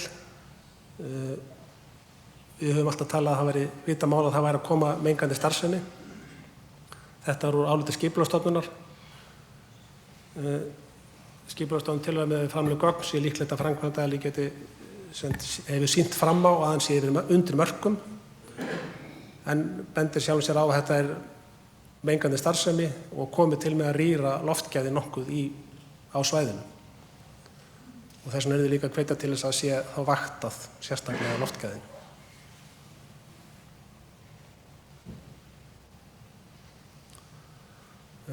Aðeins bara hérna skella upp, það sem Þórður sýndi hérna mjög vel síðuna hjá Andvara. Við erum með okkar síðu líka Umhverfisstofnun og við fáum bara online gögnin þeirra, setjum það inn okkar síðu. Það ekki eins þessar síður, báðar hafa sína kosti og galla. Okkar síða byrjar á þessu Íslandskorti. Þá þarf maður að finna sér viðkomandi stöð og smella á hana. Og þá kemur línurit frá þeirri stöð sem maður velur. Hérna eru sömu toppar á báðum stöðum. Þetta eru bara mjög nýleg gögn síðan í gær og í dag. Og það oft, ég ætla að reyna núna að setja aðeins í samhengi hvað þessi toppar, þetta stóri toppar, þetta litli toppar, hversu mikil þessi mengun. Og aðeins þá bara bera saman við sambærileg efni sem eru mæld í Reykjavík. Hérna eru toppar, þetta sem niturdíóxíð, brúna lína hér. Þetta þá sólarhringsmeðaltöl. Hér eru hæstu toppar svona 20. Á grensárstöðu Reykjavík erum við ofta að fá nokkuð herri og svona hæstu eru svona 50-60. Það náttúrulega sem við köllum umferðarstöð, hún mjög nálægt mikil umferð, þannig að það viðbúið að sé talsverð nitróxíð mengun þar. Hérna brennisteinsdíóxíð, það hefur sjálf sem mjög lítið verið að mælast. Enda svo sem verksmiðjan komin í mjög lítið rekstur. Við erum að fá svona gildi upp á 1, 2, 3 á Grensásvegi. Við höfum líka verið spurð að því þetta hlýtur að vera eitthvað vitlaust. Það ekki til mínusgildi á mengunarefni. Það má kannski segja að þetta sýni óvissuna í mælingunni. Óvissa sem mæltæki kannski svona pluss mínus 1 mikrogram. Þannig að það getur verið að sveiflast kringum 0 þegar það er lítil mengun. Þannig að þegar mælirinn sýnir 30, þá vitum við ekki nákvæmlega hvort það er 29 eða 31. Hérna svo svifryk borið saman. Það náttúrulega búið að mæla áður verksmiðja fór í gang og eins og að viðbúið það mjög lítið svifryk hérna á svæðinu og við sjáum í raun enga marktaka breytingu. Það mikil breyting milli daga sem líklega mesturleyti bara veðurháð. Það minna svifryk í rigningu, meira svifryk í þurru veðri þegar það hefur vind. Hérna við erum ekki búin að fá mikið hærri topp en þetta, við erum ofta að fá talsvert, þetta sem sólarhringsmeðaltöl síðustu dagar, eða síðasta mánuðin. Það talsvert mikið meira svifryk í Reykjavík og það sem sú mengun sem við búist ekki við að hækki mikið, það ekki svifryki, heldur þetta brennisteinsdíóxíð fyrst og fremst sem kemur til með að hækka þegar verksmiðjurnar fara í fullan rekstur. aðeins lyktarmengunina. Það er búið að kvarta mjög mikið yfir lykt. Við höfum reynt að vera að rýna í gögnin og toppana út frá því hvaða daga er mikið kvartað yfir lykt og finnst greinileg lykt í bænum og maður sér ekkert endilega skýrt samband. Og það er meðal annars að því að þessi lyktarsterku efni er ekkert endilega sömu efni eins og við erum að mæla. Við erum að mæla þessi helstu megin mengunarefni sem er búist við frá verksmiðju í fullum rekstri. Þegar er verið að kynda svona upp með timbri þá myndast miklu fleiri mengunarefni, mörg af þeim lyktarsterk sem geta verið jafnvel svona ertandi fyrir augu og sem við erum ekki að mæla. Og það er erfitt að setja mælikvarða á lykt eins og fyrir brennisteinsdíoxíð það er bara ákveðin mörk í reglugerð, það er 125 mikrogrumm yfir daginn og ef þú ferð yfir það þá ertu komin í mörkin. Það er engin svona töluleg mörk fyrir lykt, þetta er mjög svona persónubundið en almennt séð þá bara gegnum árin eru lyktarkvartanir sko þegar það kom upp það er oft mikið vandamál, það er svona mikið hitamál. Þess að lykt fer illa í fólk, jafnvel þó að sé engin hættuleg eins og lykt frá bara hausaþurrkun. Fólki getur orðið óglatt eða jafnvel fengið höfuðverk af sterkri óþægilegri lykt. Það er bara viðbrögð líkamans við reynilega eins og skemmdun mat jafnvel. En náttúrulega lykt er mengun þó að sé ekkert endilega að vita nákvæmlega hvað efni. Bara hvernig mengun er skilgreind lögfræðilega þá er lykt þar á meðal. Og sem það má alveg segja sig viðbúið að þegar það er verið að keyra ofninu upp á lágu hitastigi með timbri þá getur jafnvel búist við í raun meiri mengun heldur en þegar komin í fullan rekstur. Meiri mengun og fleiri efni. Hérna er helstu loftmengunarefnin sem eru mæld. Það er þessi rauntíma brennisteinsdíoxíð, nitróxíð og svifryk. Og svo á mælinum þarna í Helguvík við bílaleigurnar, það sem er svona mest ríkjandi vindátt, það er mælt pH og þungmálmar. Og það eru efni sem ekki hægt að mæla í rauntíma, heldur er safnað á síur. Og svo eru síurnar sendar í efnagreiningu erlendis, þannig að fyrstu niðurstöður úr þeim mælingum eru svona vonandi einhvern tímann fljótlega á nýju ári. Aðeins nokkur orðum svifrykið, við höfum líka fengið fyrirspurnir sem greinilega byggjast á ákveðnum misskilningi sem er samt mjög skiljanlegur. Það tala kísilryk sem kemur frá verksmiðjunni og það er hreinsað í pókasíjónum. Það er hreinsað kannski 99% af því, þannig að eitthvað kísilryk sleppur út. Svo fara menn að kannski googla kísilryk og hljóta að það hlýtur að vera silikadöst. Það má segja sér til svona tvenns konar kísilryk, annars vegar það sem er kallað silikadöst sem er þá kristallað kísilryk. Þetta kísilryk frá Hyundai Silicon er sem er kallað amorf, það er ekki kristallað og er í raun miklu hættuminna efni. Þetta kristallan silika, það má segja kannski þeir sem vinna í jarðefnaiðnaði er það mikið af það sem er verið að mala grjót eða í steypusögun, þeir anda sér þannig ryki. Þannig að það er svona kristallaðar nálar. Ef við skoðum þetta í rafmagnsmási þá er þetta bara svona meira eins og borðtenniskúlur. Það er ekkert að segja sig alveg hættulaust en svona á skalanum hjá ryki þá er þetta svona til þess að gera hættulítið ryk. Það var helst að kannski þessi vinna árum saman í mikilli svona rykmengun þá eins og inn í svona kísilverum sem gætu hugsanlega orðið fyrir einhverjum áhrifum. En það er bara eins og með í raun öll mengunarefni. Já, þetta var það helsta. Takk fyrir.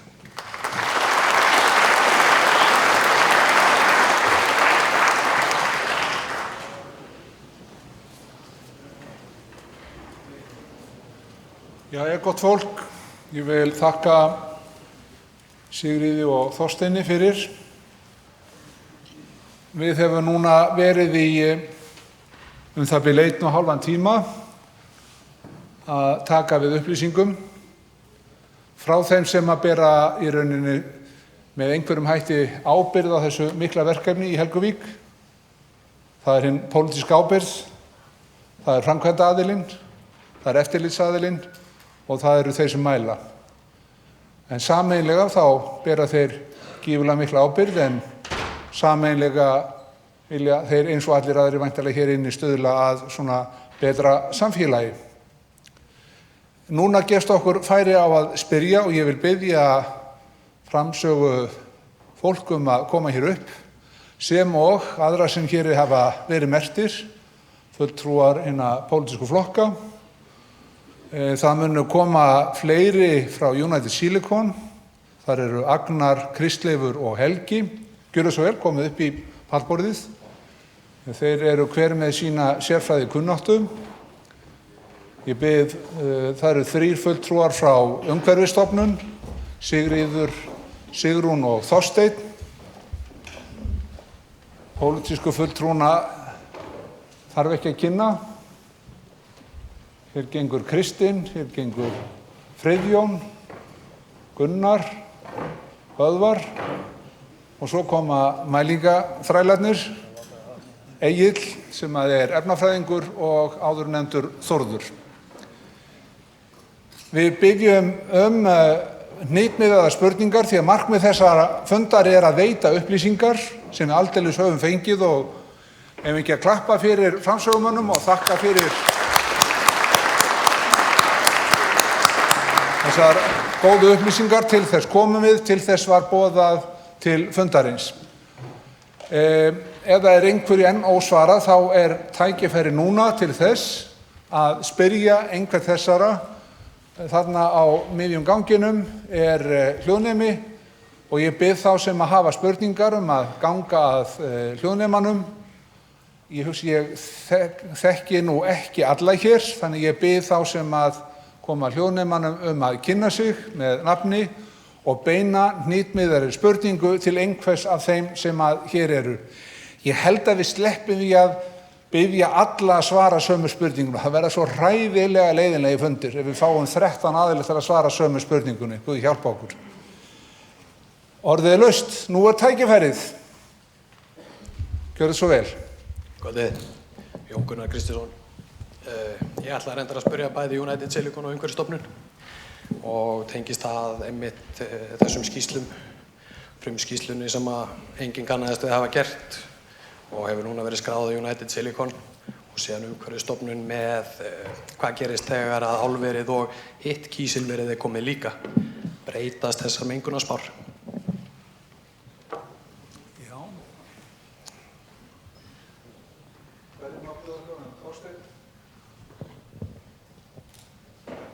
Já, í bæði dreifiskýrslu sem United Silicon leggur fram og Thorsil þá lagða fram nokkra mismunandi sviðsmyndir.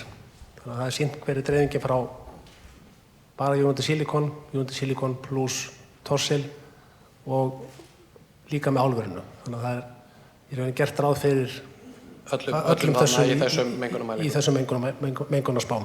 Og þannig að samanleg áhrif allra fyrirtækjana í fullu rekstri á alltaf að vera undir einhverjum mælieiningum frá ykkur. Já, það á þá að vera undir viðmiðunarmörkum í reglugerðum. Takk fyrir. Takk fyrir það. Ég greinilega alltaf lágvaxinn fyrir hennar mikrofón. Einar heiti ég og mér langar að beina spurningunum minn til United Silicon. Ef einhver getur svarað þessu. Það var talað 115.000 tonn af hráefni var í flutning til landsins og það kom útskýring á hvað varð 34.000 tonn af þeim. Hvað verður hinn 81.000 tonn?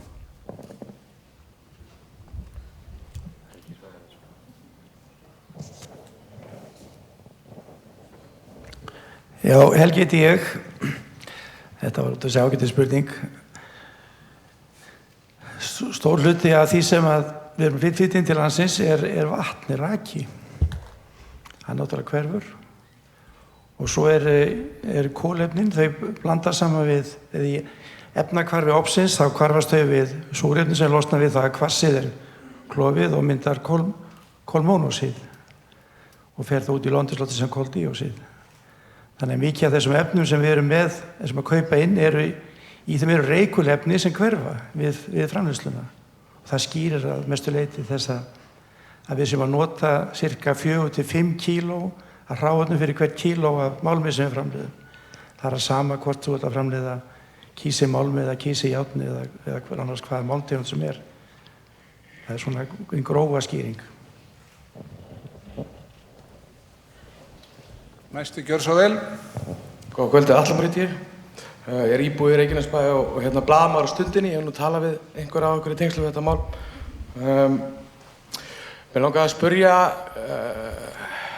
Kristleif sem stóð þarna upp áðan og sagði loftreifilíkan skothelt og benti á 2 aðila sem höfðu sannreynt þetta loftreifilíkan en hann vill ekki segja okkur frá því hver bjó loftreifilíkanið til. Þannig að það gerir málið kannski minna skothelt. Það væri kannski fínt að fá svar fyrst að við erum með Helga forstjóra United Silicon á svæðinu að svara okkur hver bjó hana til. Varðandi Umhverfisstofnun, aftur þetta loftreifilíkan, það ekki ákveðin áfellisdómur yfir eftirlitsstofnun að hún gúdderi gögn sem eru lögð til grundvallar stóru starfsleyfi og þarna erum að ræða í Helguvík þegar ekki vita nákvæmlega hvaðan gögnin koma. Og þá ég veltaði fyrir mér þessi loftreifilíkun þegar að þau voru sannreynd, hvaða forsendur það voru sem að lágu fyrir, hvort að það hafi ekki verið forsendur skýrsluhöfundarins sjálfs sem að enginn einmitt veit hver er. Ég verð að spyrja líka afsakið, ég verð bara að koma að nokkra spurningum, það ekki oft sem að færi þennan hóp allan saman. Helgi, þú hefur verið forstjóri fjölmargra kísilmálmverksmiðja út hallan heim. Þú ættir að vera orðinn hokinn af reynslu í þessum málum. Hvernig stendur á því að verksmiðja hjá þér fær skráð 11 frávik á örskömmum tíma sem að þessi kísilmálmverksmiðja hefur verið í gangi? Hvernig stendur á því að þessi frávik koma upp? Og þá líka til Umhverfisstofnunar, þið treystið á gögn sem að þeir senda frá sér. Því að við vitum það að á Íslandi það vaktar stóriðjan sig sjálf, hún vaktar sína eigin mengun og sendir inn gögn til Umhverfisstofnunar. Og nú hefur það komið í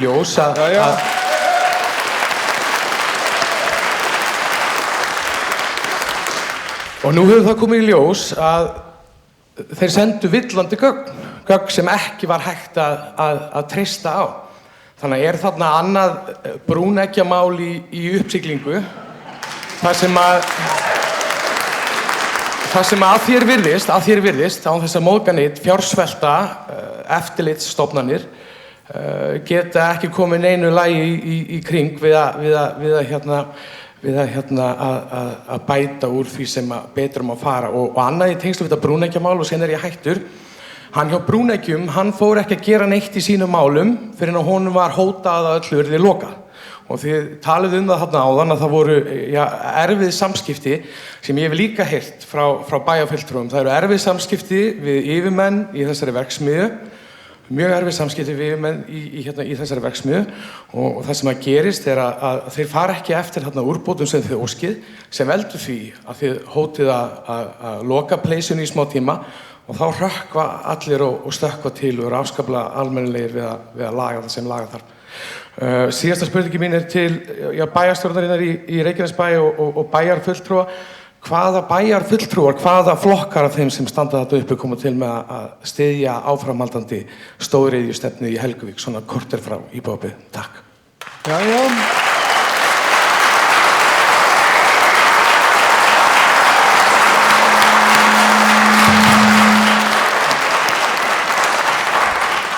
Nú var mikið klappað. Hver vill byrja á að svara? United, þið fengu nokkra spurningar frá Atla Má. Viljið þið byrja? Eða Umhverfisstofnun?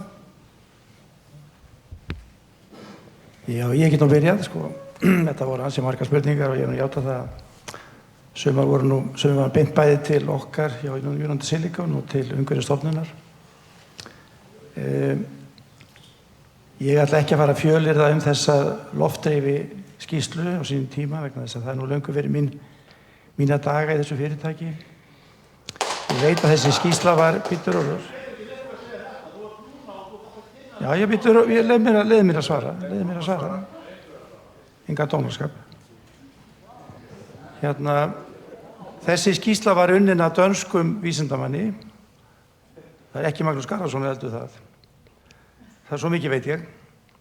Og hún var send til Skipulagsstofnunar sem samþykki skýrsluna. Og sendir hennar síðan áfram til Umhverfisstofnunar. Þannig að þið lögboðnaði ferli. Síðan var önnur skýrsla unnin af þessu fyrirtæki sem var nú kynnt hér á honum Kristleifi áðan, sem er danskt fyrirtæki líka, en er í stærsta sinni tegundar í Skandinavíu og er vottað, sem komst þeirri niðurstöðu að fyrir skýrsla Kói væri rétt að segja þeirra skýrsla sýndi nánast nákvæmlega sömu niðurstöðu. Nú síðan var þessi prófessor við háskólann fengið til þess að meta þessar skýrslur bera saman við tókst skýrsluna og þeim ber saman. Þannig að það er það sem ég þekki til málsins og hefur ekki meira en það að segja. Nú, hokin reynslu, og það er alveg rétt, ég hef verið framleiðslustjóri í kísilverksmiðjum, bæði í Íslandi og í Noregi. Ég hef verið forstjóri fyrir verksmiðjur, bæði í Noregi og í Kína og reyndar að hluta til líka á Íslandi. Ég hef reyndar aldrei gangsett nýja verksmiðju, ég hef játað það. Og auðvitað er ég ekkert óskaplega sáttur við hvernig hefur tekist til. Það hefur margt farið úrskeiðis og margt sem að hefur ekki farið fram með þeim hætti sem við reiknuðum með. Sumpart má það skrifast á að þegar að vera að setja nýja verksmiðju í gang, að þá er þetta flókinn búnaður. Allir þættir þurfa að spila saman. Og við höfum lent í vandamáli sem tengjast stýribúnaði, við höfum lent í vandamáli sem tengjast að einstakir þættir í búnaðarverksmiðjunni hafa ekki starfað eins og við reiknuðum með. Og það er svona hinn rauði þráður okkar vandamála, og þegar menn eru komnir í vandræði, búin að setja verksmiðju í gang, að þá eðlilega verður allur fókus á að reyna að koma hlutunum í lag og bæta, og þá verða menn að má mistök. Það verður bara viðurkennast.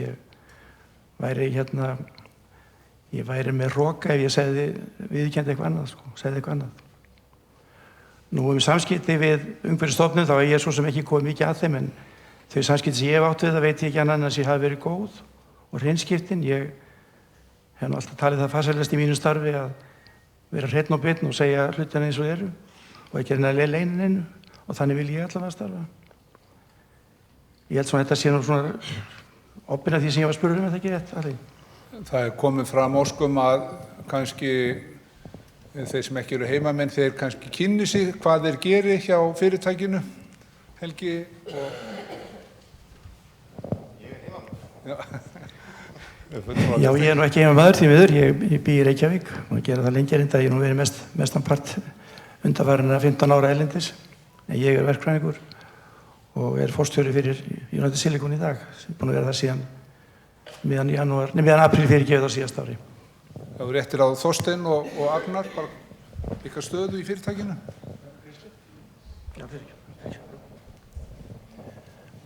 Já, ég heiti Kristleifur Andrésson og er íbúi í Reykjanesbæ eins og kom fram áðan, og ég stýri öryggis- og umhverfismálum hjá United Silicon.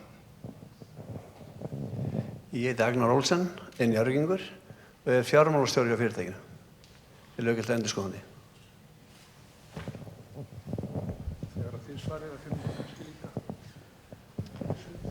Já, það var spurt loftdreifi-líkanið og ég held að Þorsteinn hafi nú svarað því ágætlega í erindinu sínu hérna áðan. Þetta eru gögn sem fóru inn til Skipulagsstofnunar og Skipulagsstofnun samþykkti. Umhverfisstofnun gerði athugasemdir við þetta loftdreifi-líkan í matsferlinu og meðal annars með áætlun á brennisteinslósun og annað, þannig að Umhverfisstofnun hefur komið að þessu loftdreifi-líkani og gert sínar athugasemdir, og eins og Þorsteinn kom inn á þá ber bæði þessu loftdreifi-líkani sem að United Silicon lagði fram og loftdreifi-líkani sem að Thorsil lagði fram mjög vel saman, og það er búið að fara yfir það af sérfræðingum innan háskólans. Þannig að þessi líkön eru alveg góð eins og þau eru. Þetta eru spálíkön og bara svona eins og veðurspá, eins og Þorsteinn talaði í erindinu sínu áðan. Treystir Umhverfisstofnun þeim gögnum sem kemur frá verksmiðjunni. Umhverfisstofnun hefur yfir að ráða sérfræðingum sem að geta farið og lesið gögn sem frá verksmiðjunni koma, og við treystum okkur alveg til að fara yfir þau og gera þær athugasemdir sem að við teljum rétt að gera og höfum gert það. Við höfum kallað eftir miklu ítalegri upplýsingum heldur en þeir hafa verið að gefa okkur, nákvæmum útreikningum, skráningum og annað sem að fyrirtæki þarf að skila til okkar.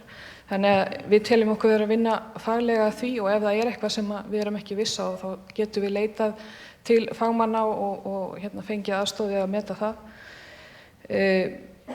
Erfið samskipti við fyrirtækið, það er bara svona eins og eðli eftirlits er. Þú færð kannski ekki alltaf allar upplýsingarnar alveg strax, og það stundum að ganga á eftir þeim, og við höfum mjög oft þurft að ganga á eftir upplýsingum frá fyrirtækinu og En eins og ég segi, ég held að þetta sé líka bara eitthvað sem að þeir þurfa að læra, að koma með upplýsingar til okkar þegar við viljum fá þær og við þurfum kannski ekki að bíða allt of lengi eftir þeim. Þetta er líka bara spurning þeirra verklag og þeirra innra eftirlit. Þetta með að fyrirtæki vakti sig sjálf, þá vil ég bara segja að það er bara gríðarlega mikilvægt að fyrirtæki fylgist mjög vel með öllu sem er að gerast í sinni verksmiðju. Við getum ekki haft verksmiðju sem er bara að keyra á einhverju og er ekkert að fylgjast með öllum parametrum sem er að gerast. Það er bara gríðarlega mikilvægt og síðan förum við yfir þessi gögn og þá er ekkert hægt að segja að þeir séu bara að vakta sig sjálfir. Það er ekki rétt og loftgæðamælingarnar eru til dæmis gerðar af óháðum aðila. Þannig að þetta er svona mýta sem ég held að við þurfum bara að kveða niður og þetta er mýta en þannig að ég veit ekki hvort að Sigrún vilji bæta eitthvað við. Jú. En í skýrslunni ykkar þá kemur fram að það hafi orðið mengunarslys og annað slíkt hjá þeir sem að þeir hafa ekki tilkynnt til ykkar og þið komist ekki að því þegar þið mætið í heimsókn sem er út frá til dæmis þrýstingi íbúa og annað. Þannig að er það ekki háð starfsleyfin að þið fari eftir þessu öllu saman? Ef það er endalaust fengið frávik skráð, er svona frávíkunar toppfjöldi? Þeim að svara. Já, takk. Nei, kannski aðeins til að bæta við þetta, þá má líka segja frá því til viðbóta því sem að Sigríður sagði, að þá hefur Umhverfisstofnun sett í gang sýnatökuáætlun af sinna eigin hálfu líka. Árið í ár var fyrsta árið sem við kerum það áætlun og munum gera 3 ára áætlun núna í byrjun næsta árs sem að gildi þá alla mengandi starfsemi í landinu þar sem að verða að gera svona eins konar samanburðar mælingar og sýnatökur. Ágætt að minna líka á mælinn sem að var settur upp hér í byggðinni. Nú, eitt af því sem var komið inn á var að eftirlit væri fjársvelt. Það er ekki staðreyndin, það er bolmagn til að sinna eftirlitinu. Það má auðvitað lengi ræða það hversu mikið það á að vera, en eins og Sigríður kom inn á hérna áðan að þá er hægt að áhættumeta starfsemi sérstaklega og við höfum evrópskt módel til þess að gera það og höfum keyrt í gegnum nokkra fyrirtækjaflokka hjá okkur nú þegar, þannig að það er komin reynsla ágæt á það og eins og þið sjáið á fjölda eftirlita sem er búið að gera grein fyrir hérna áðan að þá eru að tala meira eftirlit heldur en að reglugerðin gerir ráð fyrir. Reglugerðin varðandi þennan fyrirtækjaflokk gerir ráð fyrir 2 heimsóknum á ári, en þið sjáið að heimsóknirnar eru fleiri fyrir utan aðra þætti eftirlits sem voru útskýrir. Já, mér finnst þau 3 sem í röðinni, þið eru þolinmóð. Atli kom með svolítið spurningar hinu og ekki öllu svarað enn.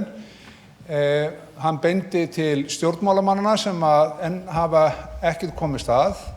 Það er alltaf hætta að hleypa stjórnmálamannum að, þeir vilja tala svo lengi, ég tala af reynslu. En ég gef boltan yfir til ykkar, virðulegu bæjarfulltrúar, og bið ykkur bara örstutt að bregðast við spurningum Atla Más. Já, það er best eða Birgir vera, ég hérna fyrstur í röðinni. Gunnar heiti ég, Þórarinsson, og er fyrir frjálst afl hér. Í síðustu kosningum, þá buðum við fram í fyrsta skipti og við vorum með það á stefnuskrá okkar að styðja við bakið á atvinnulífinu og uppbyggingu í Helguvík.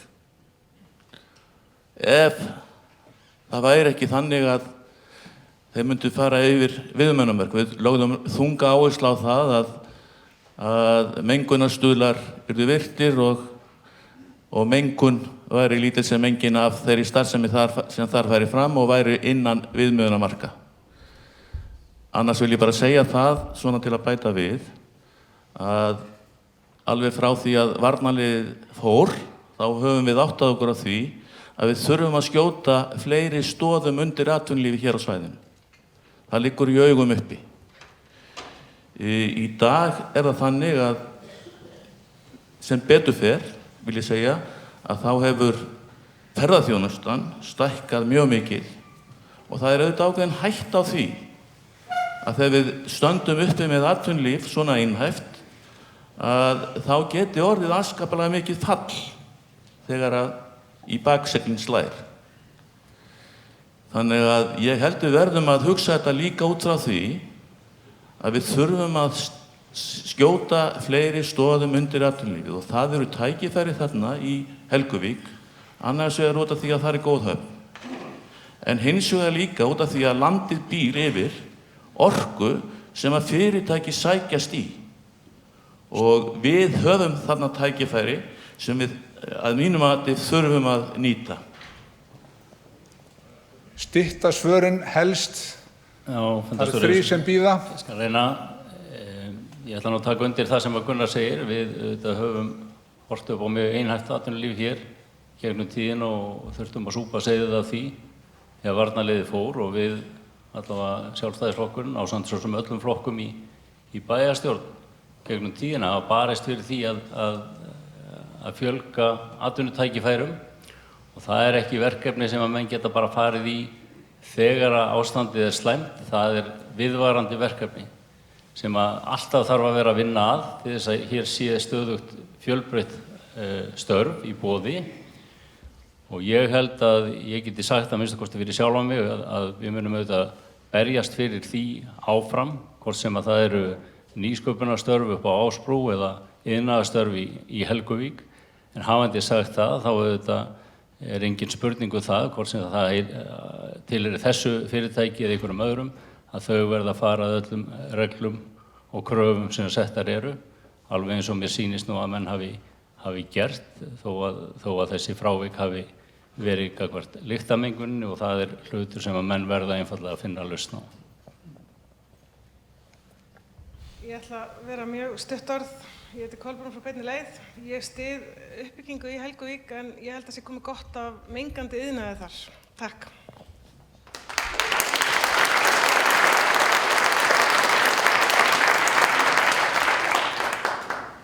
Ég ætla líka að vera stutt orð. Ég segi sama og Kolla að ekki fleiri mengandi fyrirtæki en svo má deilum með bílaleigubílana og hvort þeir séu mengandi og aukin flugumferð. Takk fyrir.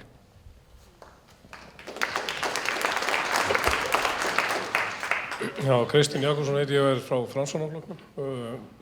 Við buðum fram, ég fór fyrst fram 2010 og síðan 2014 og ég var fylgjandi í bæðiskiptin uppbyggingu í Helguvík og einfaldlega vegna þessara orsaka sem hafa verið tíundi hér út af kaninn fór og við búum við mjög einhæft atvinnulíf. Og sko við verðum að gera okkur grein fyrir því að samningar, eins og Kolla sagði hérna áðan í ræðinu sinni, að samningar skulu standa og við erum búin að gera 3 stóriðjusamninga við stórfyrirtæki hér á svæðinu. Og það er mjög erfitt og ef ekki alveg vonlaust að fara úr þeim samningum. Það er að segja núna við United Silicon og það er 3 ofnar í viðbót og síðan 4 ofnar hjá Thorsil og síðan er álveri líka. Þetta eru risa iðjuver og bara allt eru vitlaust út af einu litlu kísilveri með einum ofni, hvað þá með 5 eða 6 eða 7 í viðbót og svo heilt álver. Þetta er geggjun. Jæja. Ég vil nú þakka stjórnmálamönnunum fyrir það hvað þeir voru fljótir að þessu. Og þá skulum við opna fyrir spurningar aftur, gjörðu svo vel. Ég heiti Dagný Halla og er formaður Ungra Pírata á Suðurnesjum. Ég er með 2 spurningar og 1 ályktun. Vil ég fá allt í röð eða spurningar og svör sitt og hvað? Þetta er ekki ályktunarfundur, þetta er upplýsingafundur. Komdu með spurningarnar, takk. Allt í lagi.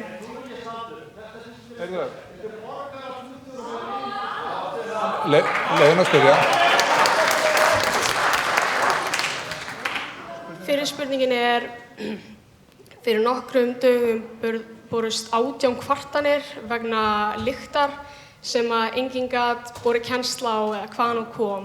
Er komin einhver lausn í því máli eða er þetta bara einhver lykt sem kom og ekkert ollinni? Það er rosalega skrítið nefnilega að það hafi bara reisið verksmiðja og svo allt í einu kemur lykt og enginn veit af hverju. Það er bara mín skoðun.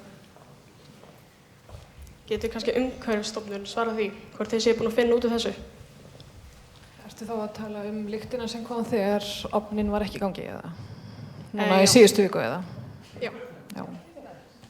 Við fórum í eftirlit þegar voru kvartanir þessa lykt og fundum ekki þessa lykt sjálf við verksmiðjuna í Helguvík og eftirlitsmennirnir okkar voru þarna á staðnum í sirka 3 tíma og það voru að koma kvartanir leið og þeir voru í eftirliti og þeir fundu ekki lykt þar.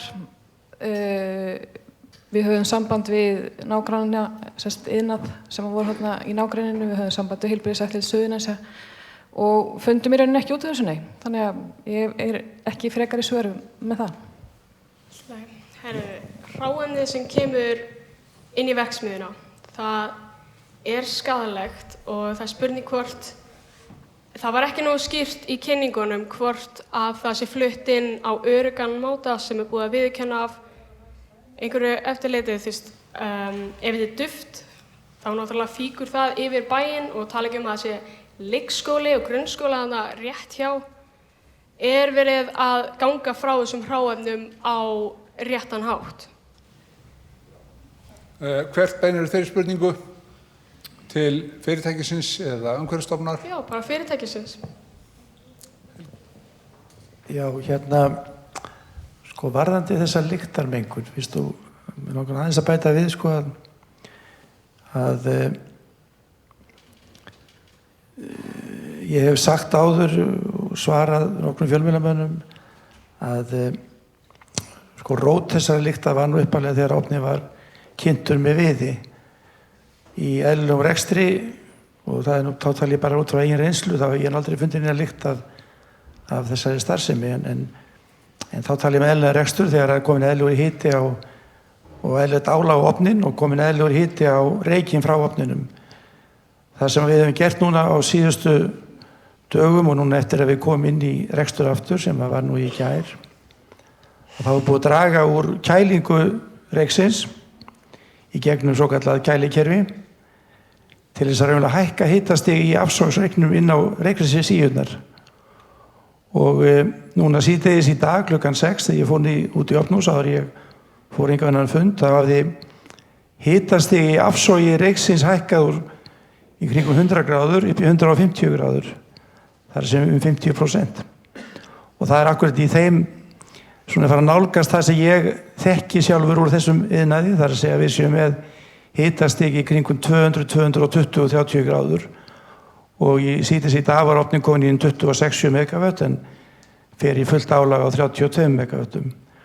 Og allavega það sló nú þannig vindáttina að það sló nú vel niður frá verksmiðjunni bara út á bílaflannið sem ég stóð lengi og ég er nú með stórt nef eins og þið sjáið og tel mér nú nokkuð lykt næman og ég gat enga lykt fundið og það hef ég verið játað, það gladdi mér mjög mikið vegna þess að það er svona að rennur styrkari stóður undir það sem ég hef verið að segja en við skulum nú sjá til með það.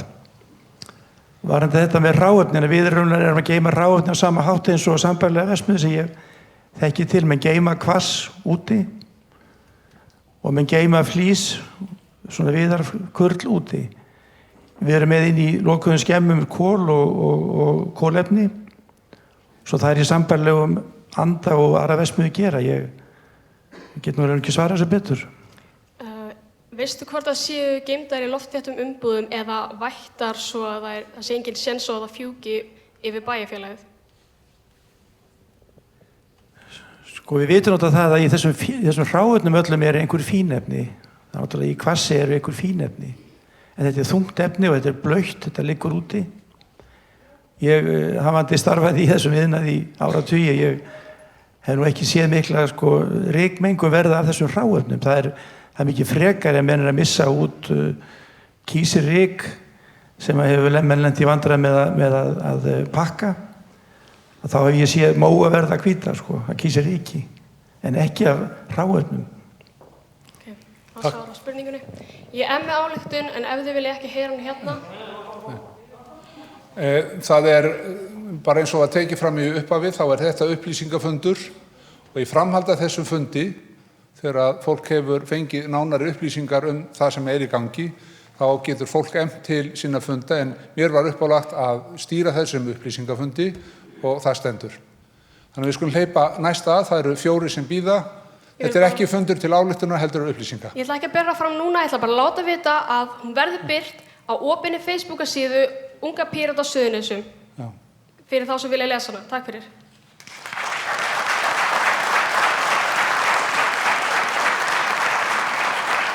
Takk fyrir það og næstur. Já, góða kvöldið. Richard heiti ég Vútett og ég bý á Vesturbraut 11 í Keflavík.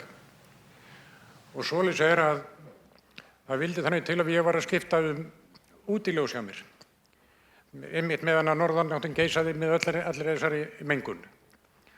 Og ég var að opna útidyrahurðina og opið inn í eldhús hjá mér. Það var ekki búið að vera lengi opið þegar gasskynjarinn hjá mér fór í gang. Ég með gaseldavél. Og ég var náttúrulega drullur hættur og ég fór og aftengdi kútinn og hélt svo áfram bara. Lokaði hurðinni fyrst meðan að þetta var að hverfa, opnaði svo aftur, gasskynjarinn fór í gang. Ég er ekki viss um það að Umhverfisstofnun sé með rétt mælitæki. Þeir ættu að vera með gasskynjara. Ég er ekki viss um það líka að þetta er stórhættuleg efni og ég er líka sannfærður um það að vællin í hestamönnum á sínum tíma var alls engin væll. Mig langar til að spyrja hérna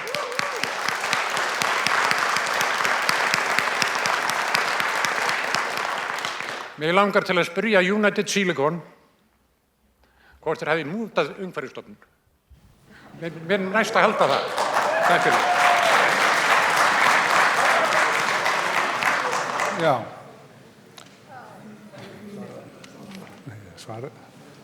Spurningun er beint til ykkar.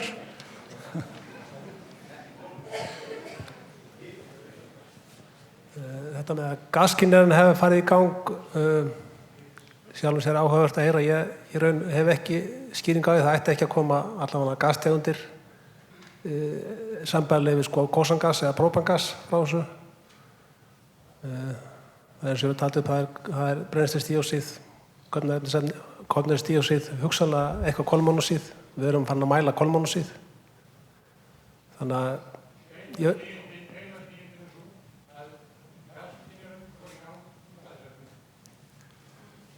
já, það er allavega ekki sama gas eins og í kútnum. Ég bara hef ekki skýring á þessu.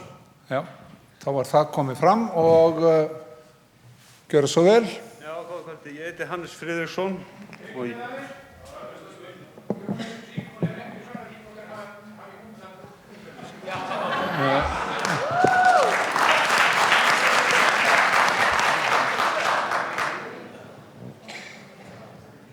Þetta er náttúrulega mjög alvarleg ásökun og ekki svaraverð. Já, hann er búinn að svara á sinn hátt og næstu gjör svo vel. Já, góðan daginn. Góða kvöldi, ég heiti Hannes Friðriksson og ég bý í sirka 1226 metra fjarlægð frá verksmiðjunni. Ég vil kannski byrja á því að vera í andstöðu við marga aðra fundamenn og ég vil fagna þessari lykt. Þó ég vil nú ekki tala undir orð framkvæmdaraðilana að hér sé huggulega arinlykt eða jafnvel skemmtilega áramótabrennu að ræða. En lyktin, hún segir okkur það sem suma grunaði. Hún segir okkur hvernig mengunin dreifist bæinn okkar. Og hvernig mengunin sem að mun verða mæld í 1000 tonna af stórhættulegum efnum mun hafa áhrif á umhverfið sitt. Þannig að við skulum þakka lyktinni fyrir það að þetta er þó ljóst í byrjun.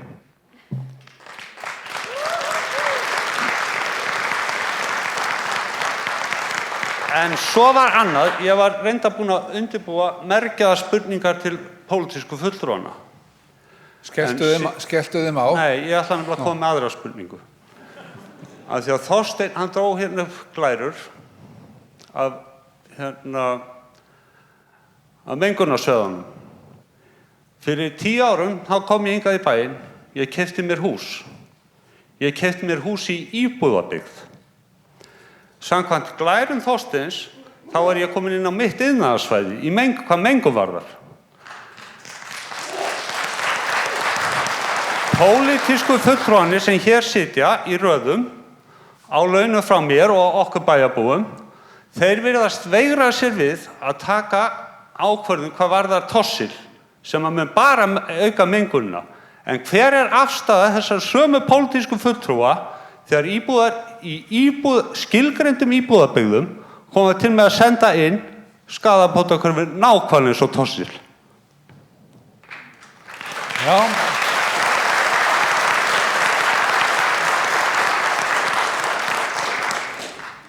Þetta treysta stuttri útgáfu stjórnmálamenn?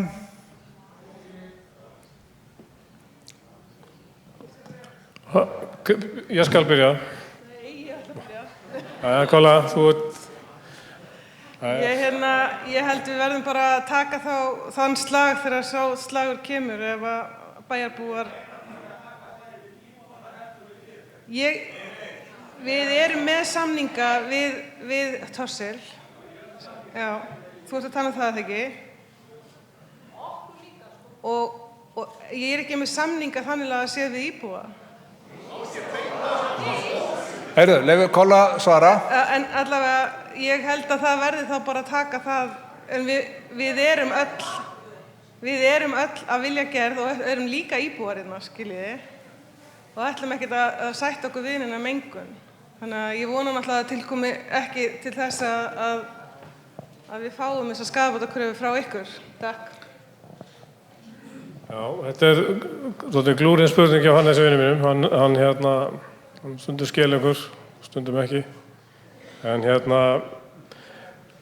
við stöndum fyrir, þetta er svona úlfakreppa sem allir standaði, ekki bara ég, sko. Eða pólitíkin, heldur allir íbúarnir hérna. Viljum við mengun eða viljum við ekki mengun? Viljum við skaðabótakröfu eða viljum við ekki skaðabótakröfu? Þetta er bara það sem við þurfum að gera upp við okkur. Bærinn, hann er kannski ekki á hausnum, það er að róa til í honum, en þetta eigum við að leyfa íbúanum að kjósa það, hvort þeir vilji borga skaðabætur og veri minna mengandi umhverfi eða viljum við hleypa Thorsil að og menga meira. Þetta er bara úlfakreppa sem við stöndum frammi fyrir og ég hef ekki svar við henni, sko. Ég hef ekki svar við henni. En ég velti þessu fyrir mér. Við verðum að láta ganga áfram. Friðjón. Sæll Hannes. Ég býst að þú hefur nú svarað allt öðru þegar atvinnuleysi var 12% og við vorum eins og að ræða þetta mál þegar þú vorst sjálfur í pólitík. Mér finnst mjög erfitt fyrir okkur að stilla okkur svona upp í vegg, Hannes. Auðvitað þurfum við að standa við þá samninga sem gera það verið. En bara vegna þessara spurninga og kannski aðeins framíkalls hjá fólki, við erum búin að hlusta þetta Umhverfisstofnun og orkumælingar sem að mæla mengunina og ég vona það og ætla að trúa því að það sé rétt sem þar kemur fram.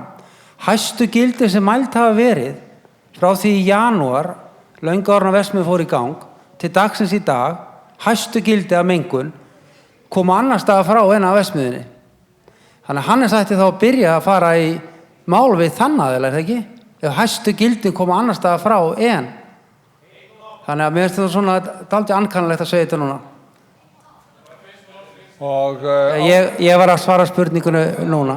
Leyfum að svara, þeir beindu spurningu til stjórnmálamanna og áfram Böðvar. Já, svo sem mest allt komið fram, sko, við erum alltaf í því hér sem erum í pólitíkinni, það er að berjast við athugasemdir sem að snúa að atvinnulífinu.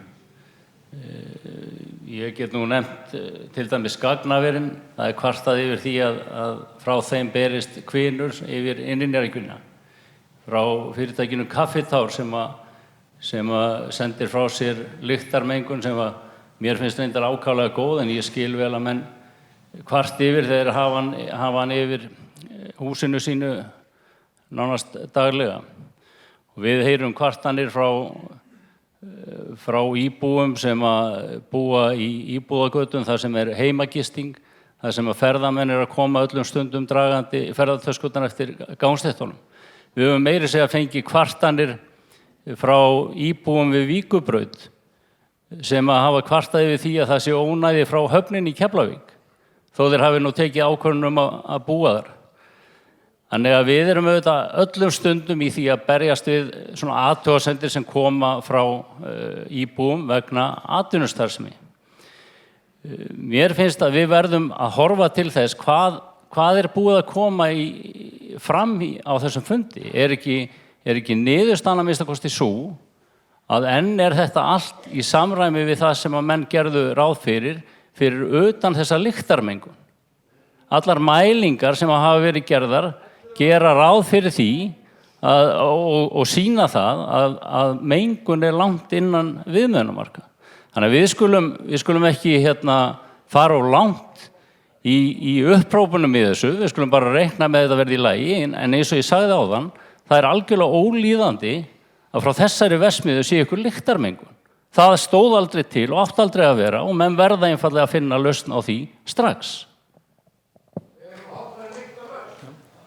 Þá skulum við fá Gunnar.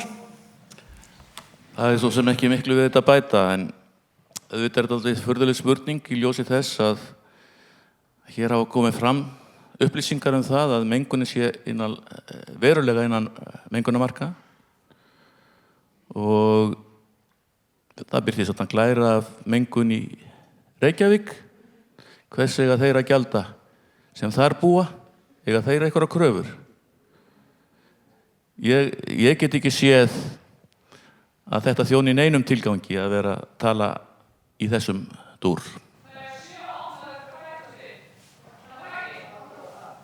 Já, nú eru 5 sem að bíða, klukkan farin að ganga 11 og bið ég nú þá sem eiga eftir að koma spurningar, að koma með stuttar spurningar og enn styttri inngang. Hjálmar, ég ætla aðeins bara rétt að fá að beina þig til Friðjóns úr því að hann er að gefa í skyn að ég hafi einhvern veginn talað fyrir þessu, þá er hann alveg að tala gegn betri samfæringu þar. Það hef ég aldrei gert. Þið eigið það ykkar á milli. Næstu gjör svo vel. Komið sæl, María Magnúsdóttir heiti ég og bý í þar næsta húsi við Hannes. Ég ætla nú að byrja því að það er búið að tala viðmiðunarmörk hérna í kvöld. Ég er sjálf búin að stúdera þetta svolítið með viðmiðunarmörk. Samkvæmt reglugerðum ESB er til dæmis brennisteinsdíoxíð 350 mikromól á rúmmetra, viðmiðunarmörk. En alþjóðlega heilbrigðismálastofnunin, hún var fyrst, þá er ég talað klukkustundagildi. Alþjóða heilbrigðismálastofnunin gaf út 125 mikromól samkvæmt skýrslu frá velferðarráðuneytinu en hefur lækkað sig, takið eftir allir hérna, niður í 20 mikromól á klukkustundagildi. Hvorir eru hæfari til að meta viðmiðunarmörk svona efna? ESB, einhverjir kallar eða konur sem sitja það í nefndum, eða sérfræðingar hjá WHO, læknar, líffræðingar og aðrir slíkir. Þetta er hugsun sem ég vil koma með fram hérna. Þannig að viðmiðunarmörkin eru gerð fyrir fyrirtækin en ekki fyrir heilsu fólks. Og þið hafið...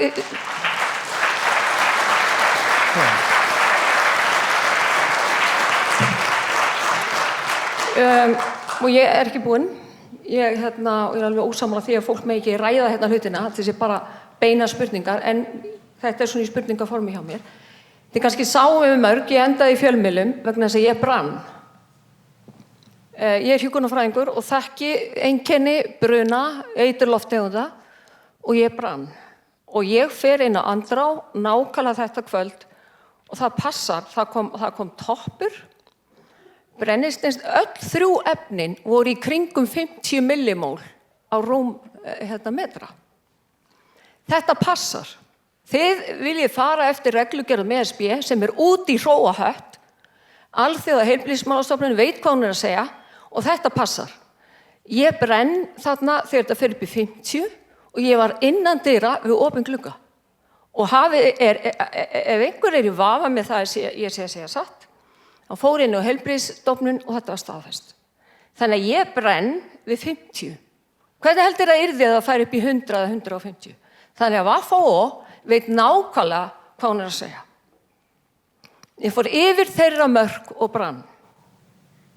og ég hefði getað farið mikið verð. Þetta hefði getað farið í lungu hjá mér og ég hefði getað orðið fárveik.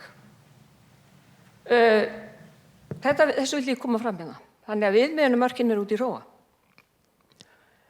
Sem sagt, og hvernig dettur fólki í hug að láta sér þá hugsun bara að láta sér að hugsa sér það að allt í einu skuli loftmengun frá flugvélum vera farin að gera einhvern usla.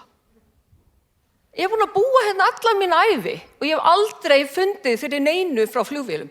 Hættið að blanda þessu saman. Núna allt í einu þegar sílikon komið, þá að fara að tala um flugvélar.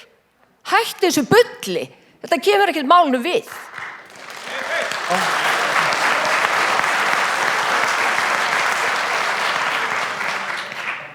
Og svo í upphafi, þegar þetta var gert, ég fór sjálf inn í Umhverfismálastofnun, einu forsendum og ræddi það sérfræðinga og mér skilst að þegar svona er gert þá er náttúrulega ákveðið deiliskipulag og Umhverfisstofnun gefur sitt mat á því hvort að viðkomandi stóriðja er of nálagt byggðinni eða ekki.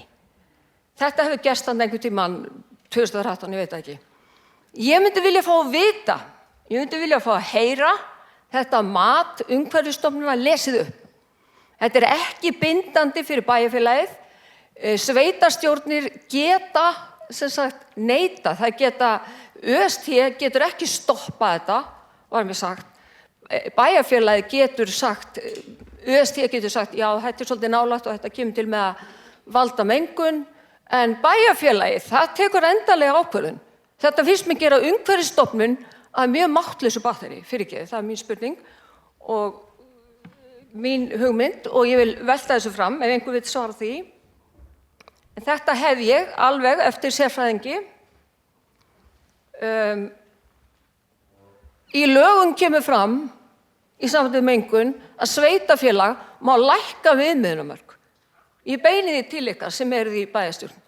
Þið hafið leyfi til að lækka viðmiðunarmörk frá United Silicon, öllu þessu dóti sem á að koma að það. Biðum að fara að stytta aðeins málið því að það er löng röð. Já. Það eru fleiri. Lyktarmengun, þetta er ekki einhver lykt. Það er ástæða fyrir lyktinni. Það er sem sagt, mengun á baku lyktina. Þetta er ekki bara einhver lykt. Og ég bend á það að sem sagt, hér, akkurat það sem þið eru staðsett, það er alltaf gott veður í norðanáttum. Hér, þá viljum við njóta útivistar, eða ekki? Það er nákvæmlega áttin sem að mengunin kemur mest yfir bæinn. Og svo í lokin, hérna tvær spurningar, í sambandi mæla. Af hverju í ósköpunum er gert upp á milli bæjarbúa?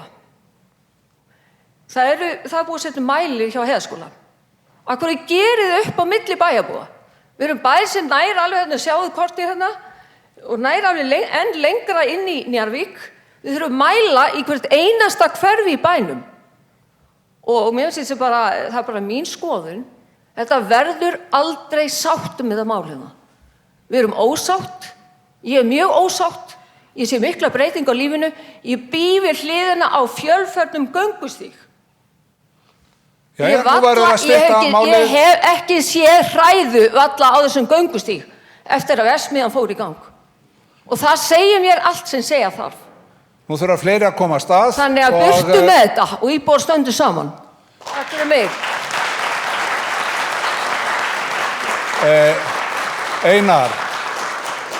Einar, ef þú myndir kannski koma inn á þessu með staðsetningu mælana. Egill heiti Einarsson. Ég er maður rannsóknarstofu hjá Orkurannsóknum. Ég ætla bara að svara þessu sem kom fram þarna mæld gildi á brennisteinsdíóxíði.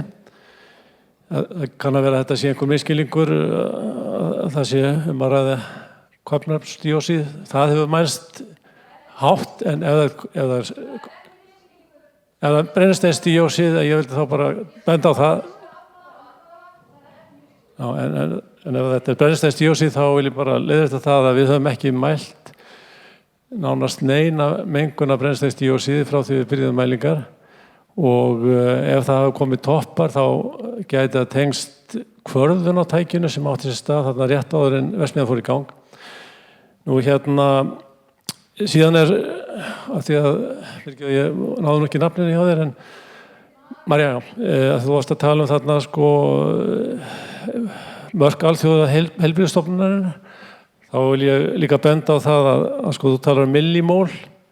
Það önnur eining heldur við notum, við erum að tala mikrogrömm en ekki millimól. Þetta nú orðið svona kannski svolítið tæknilegt, en þarna munur á og það getur vel verið að það valdi þessum mun sem þú ert að tala En við ekki kannski fara á djúpt í það.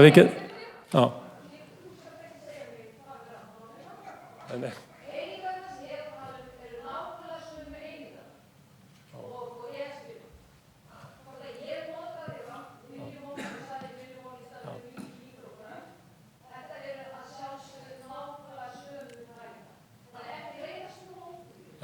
Ok, þetta nú ekki aðalatið Já, María, nú leiði honum að klára að svara. Aðalatið það að við höfum ekki mælt mengun frá brennisteinsdíóxíði sem við byrjuðum mælingar, en hérna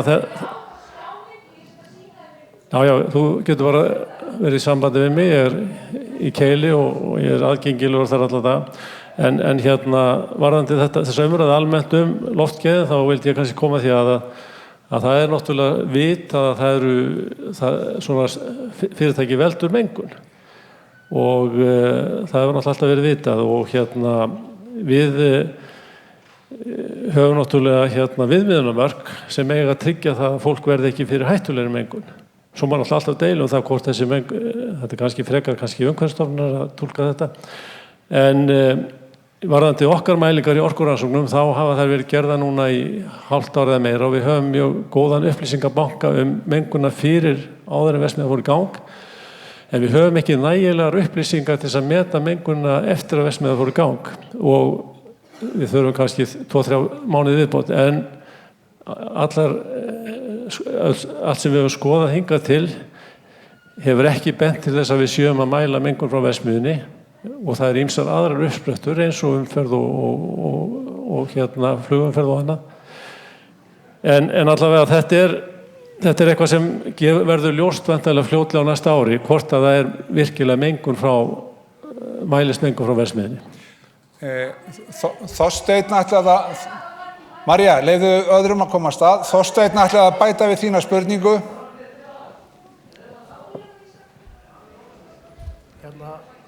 Varðandi þessi mörk sem María var að segja frá, þá það er nokkuð mismunandi mörk í gildi. Það eru mishá líka eftir í hvaða tímalengd þau eru að meta.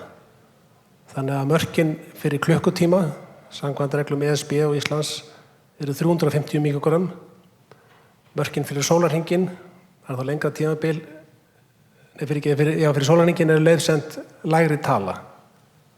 Það leiður hár skammtímatoppur 350 klukkutíma, fyrir sólarhringinn leyft 125 samkvæmt ESB-reglum. Og það alveg rétt sem María segir að Alþjóða heilbrigðismálastofnunin, hún með sirka 5-falt strangari mörk sem reyndar Evrópusambandið engin ríki hafa tekið upp.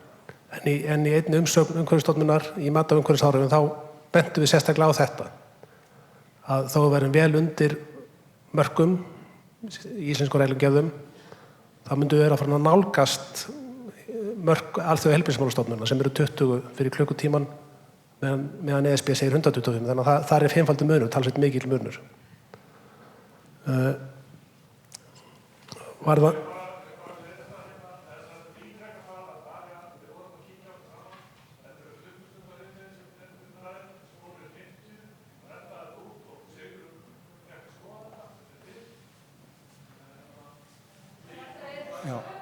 Sigrún, já.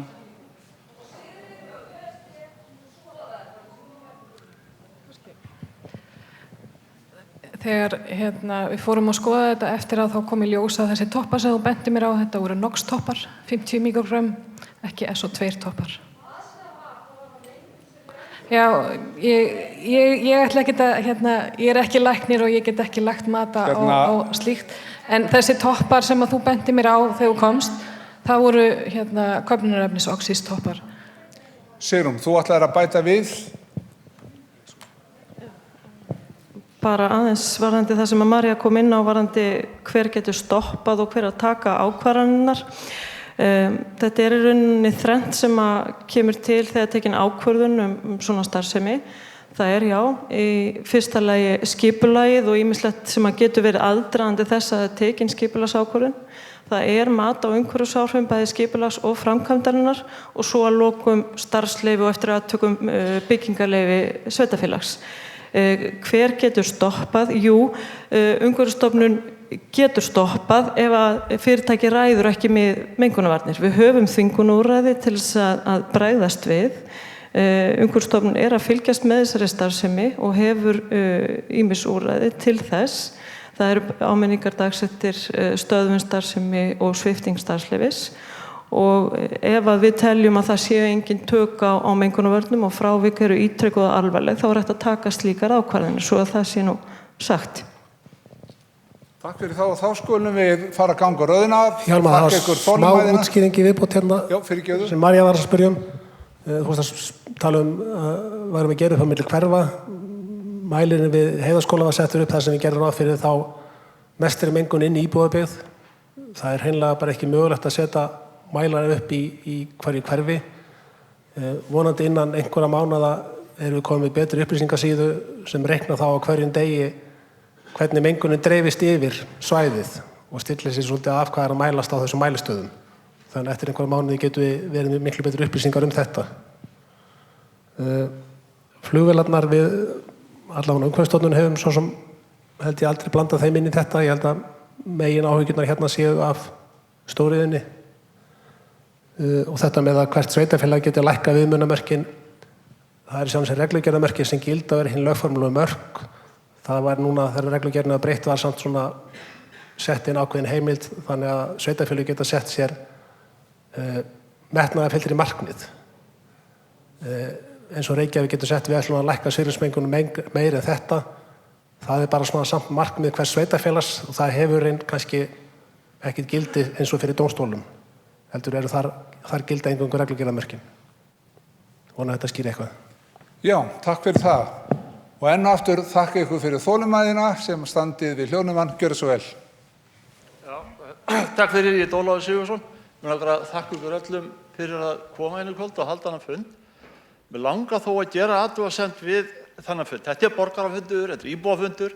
Það nógu erfitt að fá fólk til að mæta á fundi og taka þátt í umræðum eins og til dæmis sást á þessari þáttöku í kosningunni innan við 900 manns og munaði 20 atkvæðum.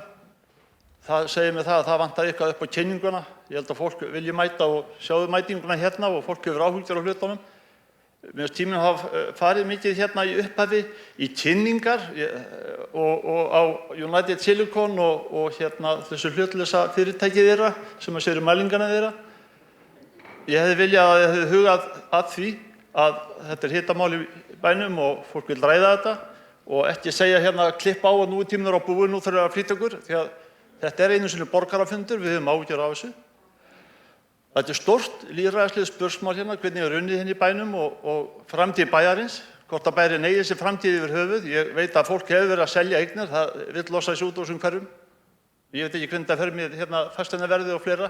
Fólk hefur áhyggjur og þess vegna Hjálmar finnst mér mikilvægt að þú segir ekki svona hluti eins og við megum ekki álykta hérna. Hvað við viljum gera ályktun áskorun á fyrirtæki að það gerði sig í brók og lægi þetta. Auðvitað megum við gera það við viljum. Þetta okkar fundur. Nú, það sem ég vil segja við því að það verið að segja að það ekkert hægt að rifta neinum samningum, þá bara málaferli. Það, að mínu mati eru það United Silicon sem að brjóta lög og reglur og 11 athugasemdir frá Umhverfisstofnun. Og mér finnst þetta jafngilda hótun. Ef þið samþykkið þessa verksmiðju og allar hinnar og hvað þessu búið að skrifa undir, þá bara fellur á okkur kröfur og dómsmál eru þá komin að því að búa hérna eða ekki með þessa mengun eða búa hérna í skuldafangelsi til framtíðar. Hvað það að bjóða fólki upp á bæjarfulltrúar?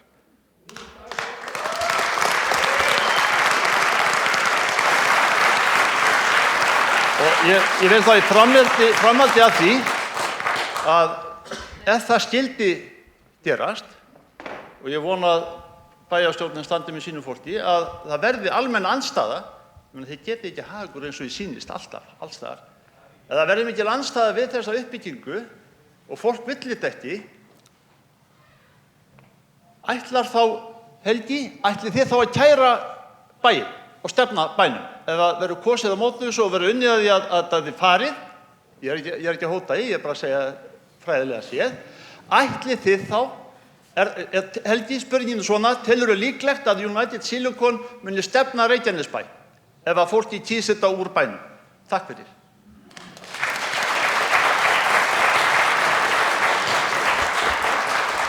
Jæja Helgi, ef að það svo fer að verður kosið málið og vindar breytast í bæjarstjórn, munið þið þá stefna? Það er spurningin, ekki satt?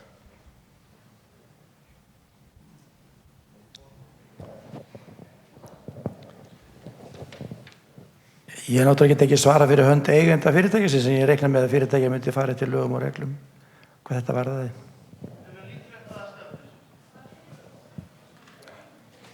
Heyrðu, hann segist ekki geta svara fyrir hönd eigenda. Hvað er hann ekki eigandi? Ef við ekki að fá næstu spurningu? Já, það sem allir eru búin að tala mengun á viðmiðunarmörkin, þá langar mig að koma inn á annað og beina þessu á United Silicon og ég er Jón Gunnar aftur. Hálaunastörf, hér var mikið talað og lofað sjálfstæðisflokkur. Árni kom hérna í forsvari og sagði störf fyrir Íslendinga, störf fyrir Suðurnesjamenn, hærri meðalaun heldur en annars staðar og þetta var það sem var kynnt upp og ástæðan fyrir þetta kemur í gegn.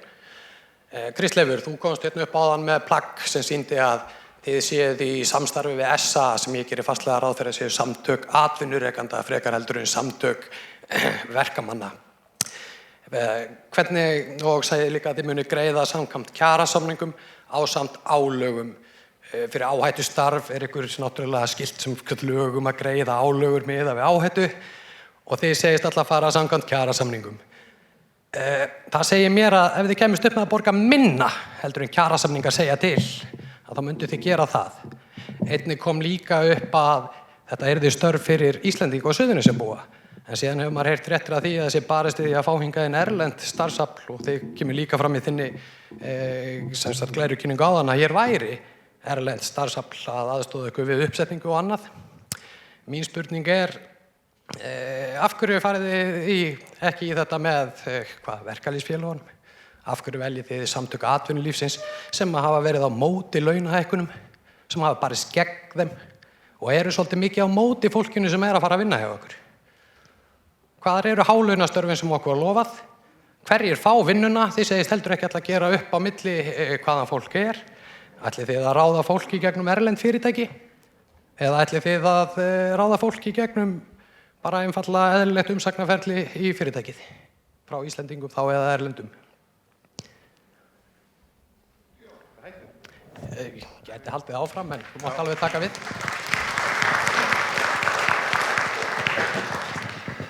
Varðandi loforð Árna Sigfússonar hálaunastörf, þá ætla ég ekki að tjá mig það. Þú voru að spyrja hann þau. En þú gæti kannski skilgreint fyrir mig hvað eru hálaunastörf? Já, viðmiðunin sem að engi vill tala að þá allt undir 500.000 láglaunastörf á Íslandi í dag. Já, þá erum við ekki með nein láglaunastörf. Nei, engin láglaunastörf. En hvernig með vinnu? Ætlið þið að nota erlenda ráðningafélög til þess að fylla í þau störf sem eru hjá ykkur eða munið þið koma til með að ráða fólk frá Íslandi? Nei, við notum ekki slíka aðila. Við erum, eins og þú kannski hefur séð, við hefum auglýst eftir fólki og það bara ákveðið ráðningaferli, fólk sækir og eins og kom fram í glærikuningi áðan, að þá bara ákveðið ferli í þessu, fólk kallað inn í viðtal og það þarf að skila inn menntun, staðfesting af menntun, það þarf að skila inn innréttindum ef svoleiðis fólk að ræða, ef þú ert verkfræðingur þá þarf það að skila inn prófinu þínu og svo framvegis og það sótt eftir ákveðinni reynslu og það talað við fyrri vinnuveitanda og svo framvegis, bara eins og gengur og gerist hjá venjulegum fyrirtækjum. Þannig að þetta allt saman eins og... Já, sem sagt, þið munið ekki nýta ykkur erlendar ráðningastofur til þess að fá hingað inn fólk á einhverju sem liggur ekki undir kjarasamningum Íslendinga? Nei, það hefur bara ekki einu sinni komið til umræðu. Vel gert. Þá það spurningin með einmitt þið segist vera í samtökum eins og þið segist starfi við samtök atvinnulífsins.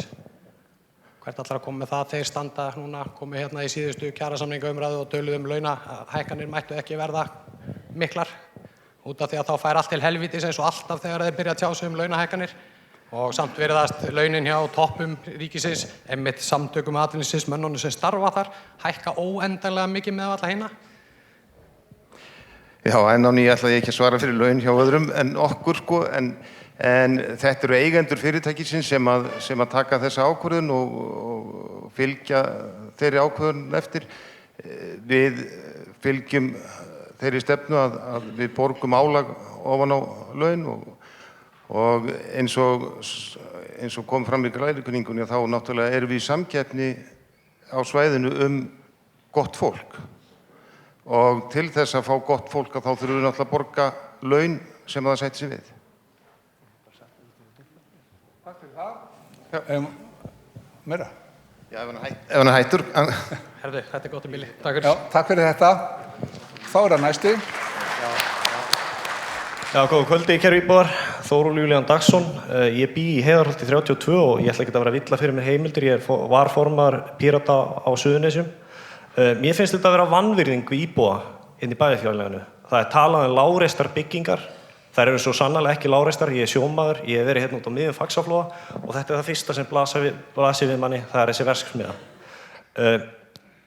Ég ólst upp í Heiðarholtinu sem krakki. Ég var í móanum, ég tíndi upp í mig ber og annað, hundasúrur og fleira. Ætlið þið að setja girðingu við móan þannig að krakkarnir komist ekki út í móan þegar hann búinn að mengast á þungamálmum og fara að tína upp í sig ber. Ætlið að gera það? Það spurning til bæjarfélagsins. Ætlið við verum að hugsa til framtíðar. Þetta mengandi iðnaður og þetta blokkabyggð sem þarna. Það eru krakkar sem leika sér þarna í móanum, fullt af börnum.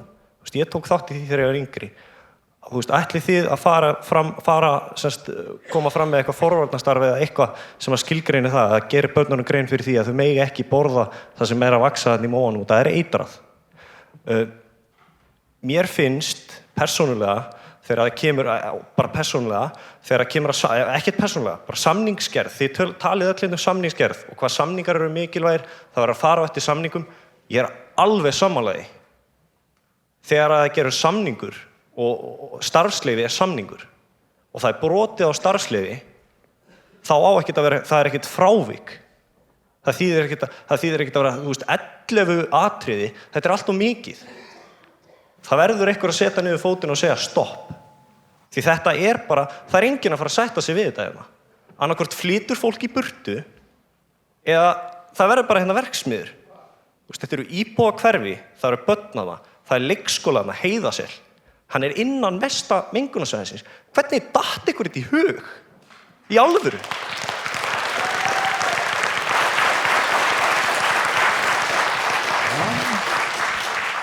Ég tíndi hann að mávaegg sem barn. Ég lék mér í móanum. Ég var alla mína ævi. Ég ólst upp í þessum móa. Það eru fullt af börnum sem búið að aðalast upp í þessum móa. Þið hugsiði ekki börnin. Og það koma hérna ungir píratar og vilja lesa upp ályktun og það stoppað. Hvers konar lýðræði þetta? Ég vil bara fá að bera það upp.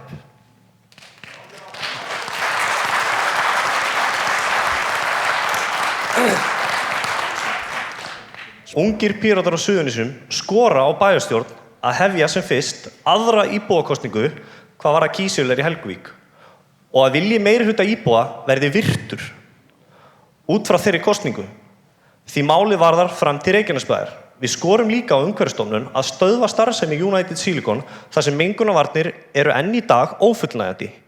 Einnig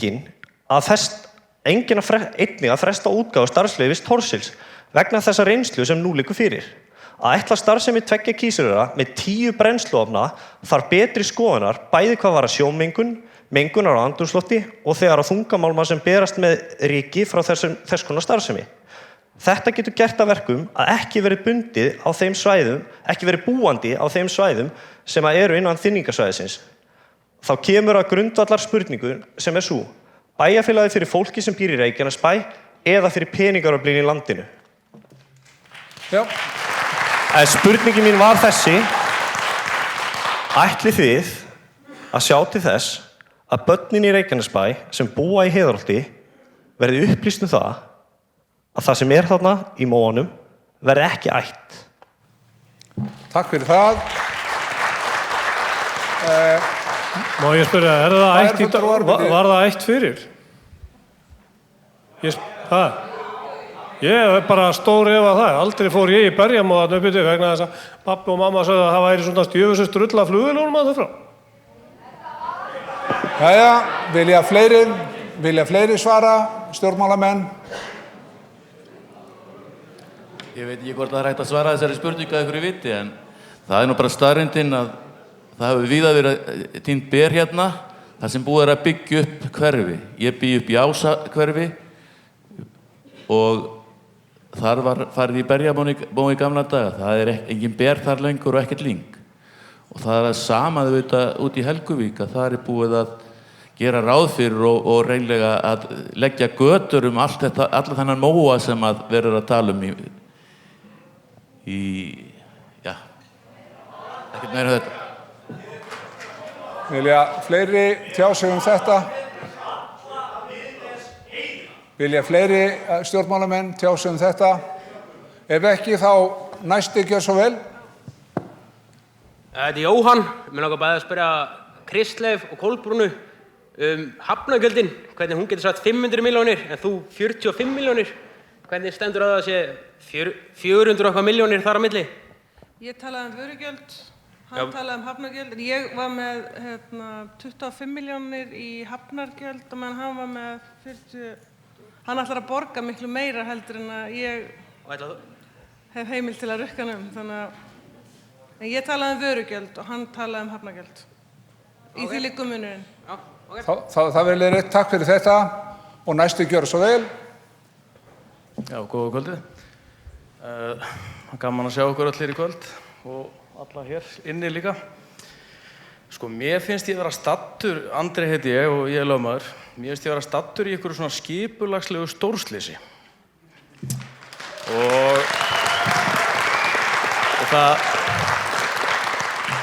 það vísar hver á annan, það vísar hver á annan.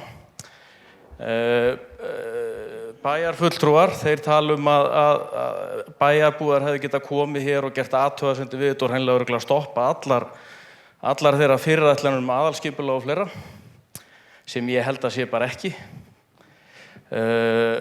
Nú þetta bæjarfulltrúar og þeim ekki móðgast, því ég kann ágætlega við ykkur sem fólk, en nú erum við bara að tala pólitík. Þið tala pacta sunt servanda, sem samninga skal halda. Ég ætla nú bara að minna á það að það fer að detta í 75% tímabilis hjá ykkur og ykkur verður ekki tekist að semja við kröfuhafa ennþá. Sömu kröfuhafar eru stærstu fjármögnunaraðilar þessa kísilvera og ég hef oft velt fyrir mér samleiðinni þar á milli.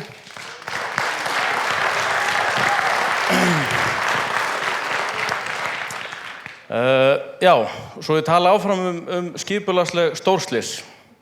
Þá kem ég brátt að spurningunni. En sko, Umhverfisstofnun, ég vil nú þakka þeim kærlega samt fyrir hvað þeir hafa staðið sér vel í eftirlitshlutverkinu. Við erum með Skipulagsstofnun, við erum með Umhverfisstofnun, við erum með Heilbrigðiseftirlit Suðurnesja, við erum með Reykjanesbæ, Vinnueftirlitið og fleira. Og það hafa allir eitthvað sitt hlutverk. Og þú veist, af hverju ekki að halda utan þetta bara á einum stað? Þú veist, hvaða rugl þetta, sko? Ég sjálfur að eiga við eftirlitsstofnanir alveg hægri vinstri og þú veist, þetta bara rugl. Það þarf að gera eitthvað í þessum samgangi milli stofnana og bæjarfélag og sveitafélag og bla bla bla. Ég ætla ekki að fara út í það hér. En spurningin. Þetta sko alvarlegt mál. Þetta alvarlegt mál og ég held að það verði að skoða þetta betur.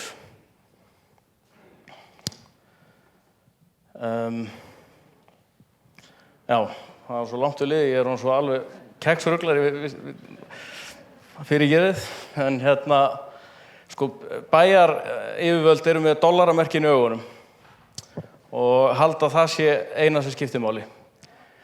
Að já,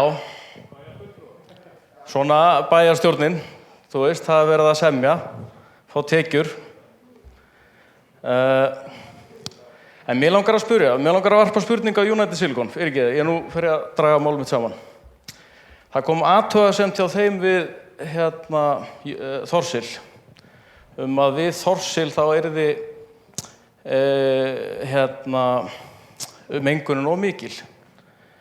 Af hverju gaf Umhverfisstofnun, eða sem sagt, af hverju gáfu þeir út leyfi þrátt fyrir þessa athugasemd, og það var spurningin til þeirra, og hver er staðan á þessum málum með þessar báða verksmiðjur og mengunina sem kemur til með að vera í norðanátt og norðnoraustanátt sérstaklega, eins og búið að sýna þessi ríkjandi vindátt.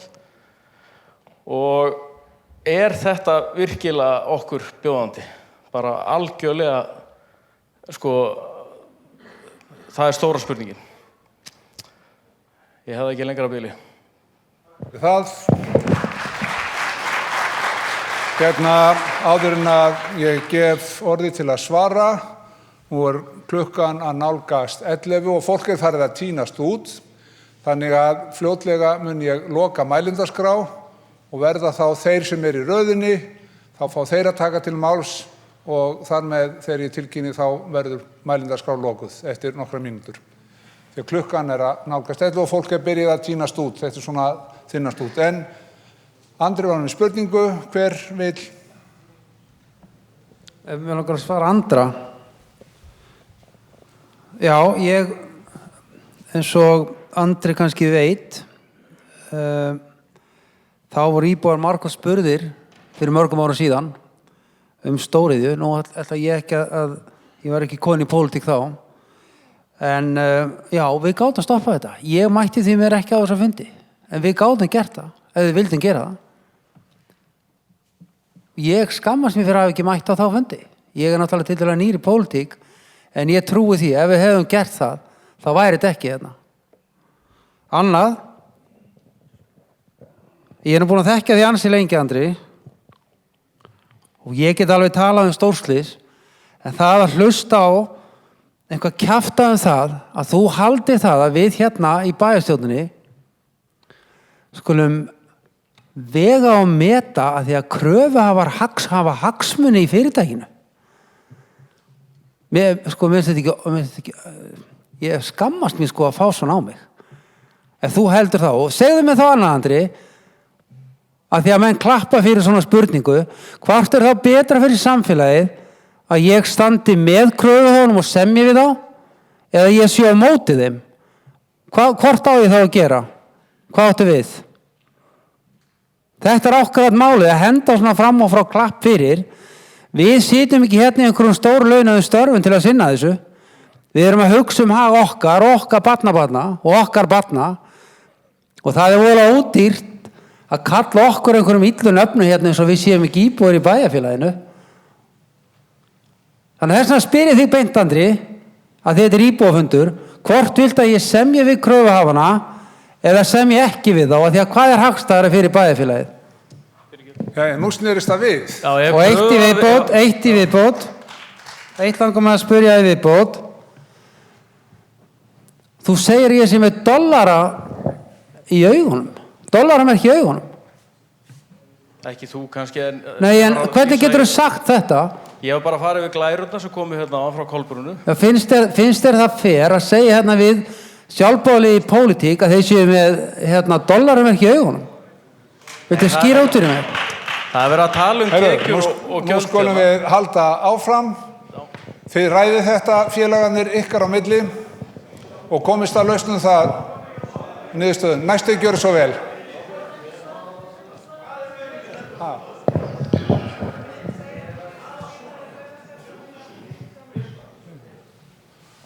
Þú þarf svara því. Heyrðu, spurningum leyfi frá Andra. Sigrún svara því. Mér láðist nú að geta þess hvað ég geri hjá stofnunni. Ég er sviðsstjóri, ég piskur afsökunar, ég var ekki búin að segja það áður. En það var spurt á því hvers vegna gaf Umhverfisstofnun út leyfi þrátt fyrir athugasemdir sem komu fram, leyfi fyrir Thorsil athugasemd frá Sameinaði Silicon. Ég er nú ekki með orðrétta hjá mér athugasemdina sem ræðir, en það er allavega á greinagerð varðandi athugasemdir á heimasíðu stofnunarinnar, þannig að það er hægt að fara þar inn og fara í gegnum þau svör. Það er gerð grein fyrir athugasemdunum sem komu fram, en kannski stuttasvarið er þetta að það er gert mat á umhverfisáhrifum fyrir alla starfsemina. Það er talið að þrátt fyrir að verði vissulega mengunaráhrif og loftgæði rýrist eins og er búið að koma hérna fram, það var fyrirséð og það var gerð grein fyrir því að það var talið að þetta yrði innan losunarmarka sem gerð eru á Íslandi. Og það er auðvitað þannig að við síðan, þetta eru allt saman áætlanir í raun og veru, síðan þarf reyndin að koma í ljós og þá þarf að bæði að hafa virt eftirlit og virka vöktun. Og það er það sem við erum að gera og við höfum líka trú á því að það gegnsæis fyrirkomulag sem við erum með, að það hafi góð áhrif, bæði veiti betri þjónustu og styrki ábyrgðarkennd þeirra fyrirtækja sem eru í rekstri sem getur haft mengandi áhrif. Það er okkar von. Þorsteinn, þú vildir bæta aðeins við þetta og svo Kristín og svo kemur að spurningunni og mælendaskrá er þar með lokað. Það eru 2 á mælendaskrá. 3, 4 og þar með er henni lokað. Já, það er rétt sem Andri sagði, það kom fram í matsferðlunum ákveðnum tímapunkti athugasemdir frá United Silicon að mengun færi yfir mörk. Þegar menn settust betur yfir þá reiknuðu betur, þá kom í ljós töldu sem menn finna þótt að það var hreinlega bara ekki rétt reiknað og matið að þetta myndi verða undir mörkum. Kristín, ætlaðir þú að bæta við? Aðeins, ég ætla nú bara að frábíða með því að ég sé með dollaramerki í augunum yfir samningum eða Helguvíkurhöfn, bara því miður, og sem betur fer held ég að ég sé það ekki og það hefði aldrei sést á mér. Ég verð hins vegar að segja að laun sem við þiggjum sem bæjarfulltrúar og sem kjörnir fulltrúar er ekki mjög digur og mikil. Þá vitum við það.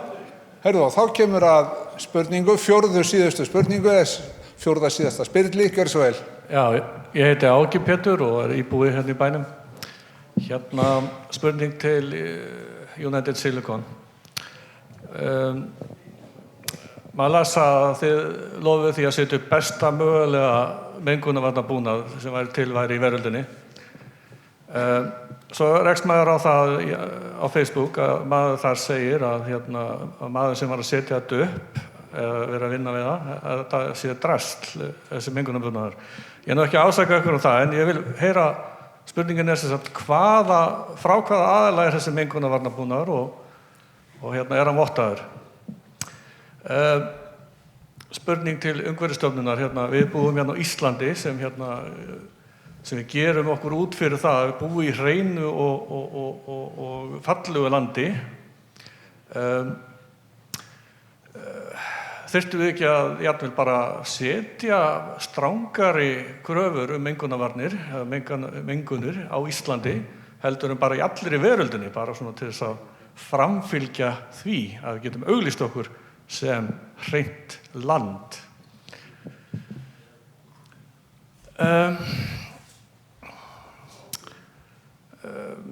Við eigum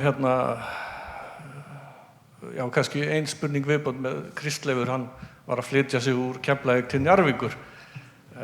Ég held að bæjarstjórinn hafi nú eitthvað verið að gera það líka, kannski bara mjög skynsamt fólk sem veit hvað er að fara að koma yfir okkur hérna, þannig að var það hugsunin að færa sig lengra frá vinnustanum, Kristleifur, eða? En þetta er svona meira svona bara í léttu tómi þessi síðasta spurning. Takk fyrir mig. Takk fyrir þetta, Áki. Við ekki að byrja á Kristleifi af því að það er persónulegast.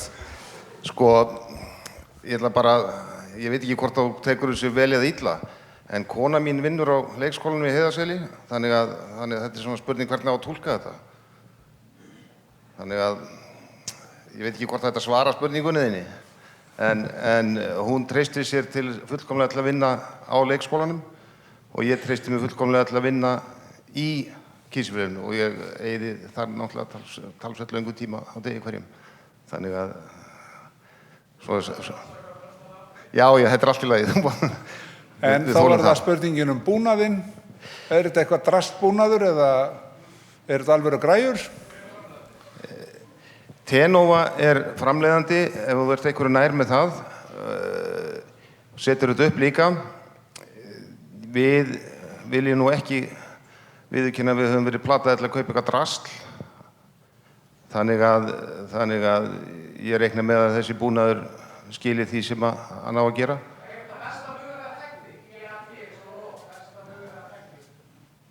Það er haldmanna, já. En sko, það er alltaf verið að bæta tækni. Þannig að spurningin er hvenær þú spyrð.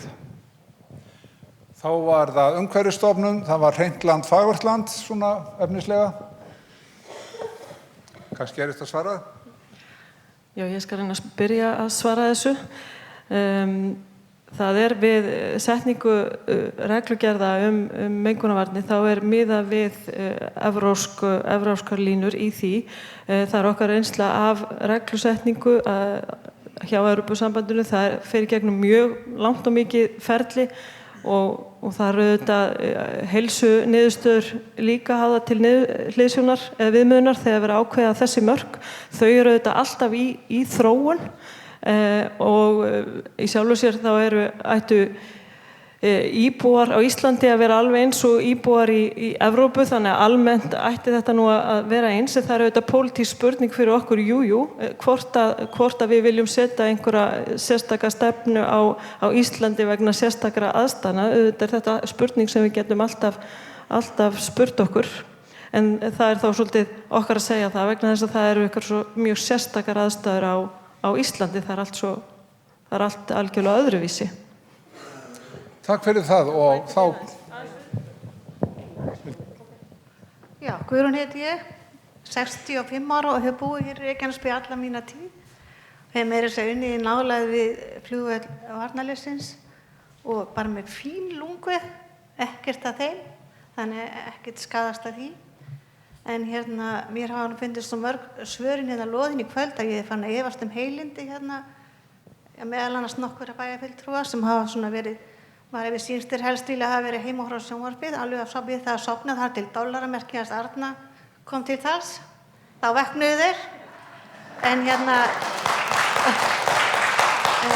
ég vil biðja bara alla sem eiga að vinna fyrir okkur í búinu að vinna og eiga það við samvisku sína að hér er fyllt af börnum og við erum einmitt að ala kynslóð sem að stendur sér svo dásamlega vel í PISA-könninni og við viljum hafa hana hér, er það ekki? Erum við ekki sammála því? Þannig að vera bara með samviskuna alltaf efst í hausnum. Það er bara best. Takk fyrir. Takk fyrir það. Góð brýning til okkar allra að halda samvinniskurinni hreinn og góðri. Takk fyrir það. Gjörðu svo vel. Takk. Ég heiti Kristín, ég bý í Reykjanesbæ. Ég borga fasteignagjöld og ég hef aldrei þurft að semja skuldir við bæinn. Þannig að ég er alveg með mitt á hreinu. Það er tvennt sem mér hefur fundist vanta í þessu umræðu. Það er það að með þessari ákvörðun þarna út í Helguvík, þá var verið að taka ákvörðun það að brjóta á börnum, brjóta barnaverndarlögin. Það er verið að tala að þið séu skuldbundin. Við erum skuldbundin börnum undir 18 ára aldri. Síðan er annað sem vantaði upp á og það ég er með hesta út á Mánagrund. Og það er bara þörf á því að tala aðeins það að það varð stórslys upp í Hvalfirði árið 2007. Sem var ekki mikið talað Það var fengnir sérfræðingar frá MAST, það kom dýralæknir og skoðaði dýr sem voru talin hafa skaðast í þessu slysi. Þessi dýralæknir, hann útbjó skýrslu og niðurstaðan var svo að þetta væri bara feitabólur sem var bara borðað mikið og verið hreyfð lítið. Þessu var svo nekt, það var fengin, ég get ekki munað þetta.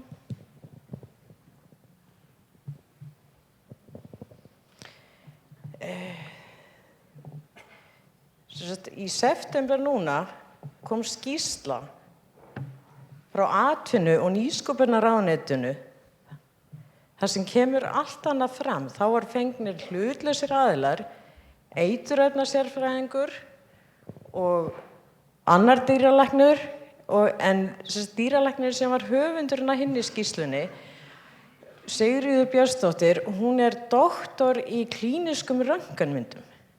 Það var höfundurinn af skýrslunum að það hefði ekki komið neitt fyrir. Þetta alveg satt, þið getið lesið skýrsluna. Og hún mótmælti niðurstöðu sérfræðinga, kom með rök. Þau rök eru opinber í dag. Þessi sérfræðingar, þeir komið með rök á móti og það eru líka opinber gögn í dag. Niðurstaðan í sérfræðingan var svo að það var 4-falt magn flúors í hrossunum. 4 sinnum meira en eðlilegt helst. Nú er þetta komið upp á yfirborðið og það er búið að gera mjög mörg mistök í þessu ferli. Það dóu 17 hross, það dóu engin börn, en staðan fjöldi hrossa er meiri hérna og barna líka.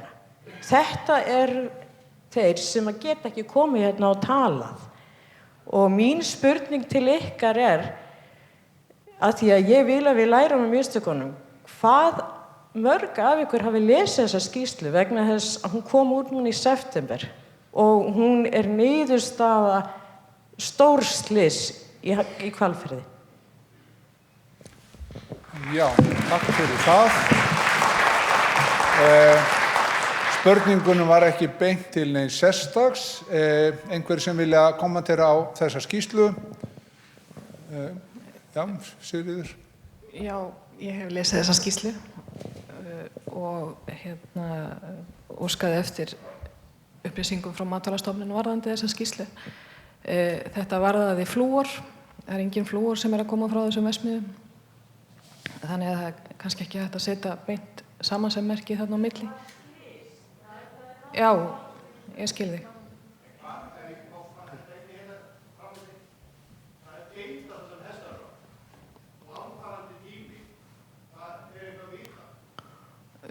Það verður fylgst með grasinu þarna á svæðinu. Það er fyrst og fremst horft til flúor varðandi áhrif á dýr og það er engin flúor að koma frá þessari verksmiðju. Það er ekki mikil uppsöfnun að brennisteini í grasi eða hvað. Nei, ég held að það sé ekki þannig. Þú ert að snúa út úr. Ég er að spyrja verkferlið. Hafið þið lesið þessa skýrslu, hvernig allt verkferlið var mikið klúður? Hafið þið lesið þetta til að læra af því þannig að ykkar verkferli verði skilvísara þegar þetta gerist? Ég skil. Við höfum farið vel yfir þessa skýrslu og við höfum líka verið að fara mjög vel yfir verkferlana hjá okkur varðandi eftirlit og hvernig við sinnum eftirliti. Við höfum til dæmis breytt okkar eftirliti mikið síðan 2011. Þetta slys var 2007. Þannig að ég tel að við höfum lært af því hvernig sé best að bregðast við þegar verða svona slys. Við höfum til dæmis, að því að Atli hann spurði líka hérna tilkynningar sem við höfum ekki verið að fá frá fyrirtækinu en munum fá núna í framtíðinni frá þeim alltaf þegar verður eitthvað frávik varðandi afsogið frá ofninum í kísilverinu til dæmis, þá munum koma upplýsingar til Umhverfisstofnun innan 2 tíma frá slíku fráviki og fyrirtæki sjálft er með miklu meiri eftirlit með afsogsbúnaðinum heldur en þeir höfðu bara út frá þessum kröfum sem við höfum verið að gera til þeirra. Þannig að ég held að eftirlitið hjá okkur hafi þróast mjög mikið síðan, bara eiginlega kannski frá 2010 þegar við byrjuðum þessa vinnu að breyta eftirlitinu og sinna betur eftirfylgni sem var kannski ekki alveg verið að sinna hér áður fyrir þann tíma. Já, Takk fyrir það. Síðastur, vildur þú bæta við Þorsteinn? Já, voru býða aðeins Guðbrandur. Það var spurt hérna sko, áhrifin á hestana, hvort þeir mætti vera á beit. Varðandi hestana það fyrst og fremst standana út á flúor sem myndi þá koma ef álverið kæmi. Það farið nokkuð nákvæmlega í þetta í matarumhverfisáhrifum fyrir álverið. Ég man ekki nákvæmlega hvað var sagt þar en flúor og hestabeit fer ekkert endilega vel saman. Þannig að hvort það var sagt að þeir eru þá að fá eitthvað aðflutt fóður líka, mættu ekki eingöngu vera á beit. En þetta var alveg fjallað með þeirri skýrslu nokkuð ítarlega. Já, og þá síðastur en ekki sístur, það sjálfur Guðbrandur Stefánsson, gjörðu svo vel. Takk. Mér langar að þakka bara fyrir hérna fund, upplýsingafund og ályktunarfundin þetta og breyta honum aðeins. Mér langar líka að hæla þessari framsendingu sem hugmyndast með þessari myndin sem hangi fyrir aftan þau. Ég skil ekki áhyggjur fólks, verksmiðan er í garðið, í raskat einhvers staðar á þessari mynd. Þannig að ég er svona ekki alveg, finnst þetta flott, vel gert. Mér langar líka að benda á það að bæjarfulltrúar sita hér og bara þakka þeim fyrir það þor og dug að koma hér fram að því eigendur fyrirtækisins eru ekki hérna. Þeir senda sína sviðsstjóra og starfsmenn til að svara fyrir sig, þið ekki. Þannig að ég veit að sviðsstjórinn er einhverjir hérna, en það bara minnast á það að eigendur fyrirtækisins er ekki hérna, senda starfsmennina. Reissin var afðist fyrir mér áður í máli Þórðar. Hann talaði að þeir væru óháðir, eða Orkumælingar væru óháðir verktakar United Silicon. Skildi þetta rétt? Þýðir það að United Silicon er að greiða þeim laun fyrir að mæla, fylgjast með mælum og mæla mengunina. Ætla þeir að hjóla í United Silicon, gefa upplýsingar, reka fyrirtæki í burt og missa atvinnuna og launin. Er þetta rétt hjá mér? Takk. Jæja, svaraði nú Þórður.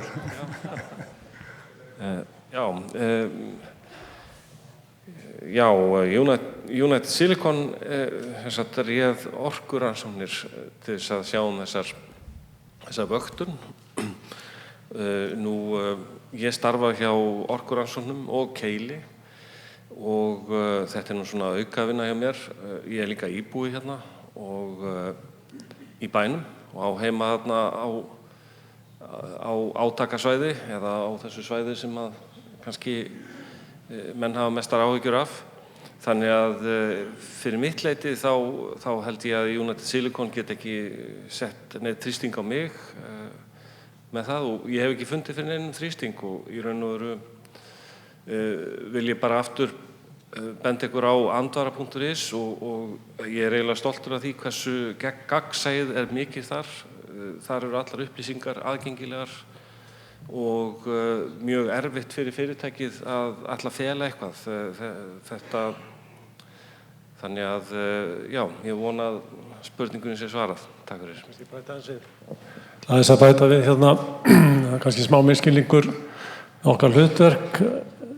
Orkurannsóknir eru hlutlaus aðili sem gefur hlutlausar upplýsingar til almennings og umhverfisstofnunar. Það er umhverfisstofnunar sem tekur við þessum upplýsingum og ákveður aðgerðir gagnvart fyrirtækinu. Við gerum það ekki, því að við erum fyrst og fremst mælingaraðili og eigum að bara uppfylla skilyrði sem umhverfisstofnun setur. Takk fyrir það, Egill og Þórður og þú vilt bregðast við.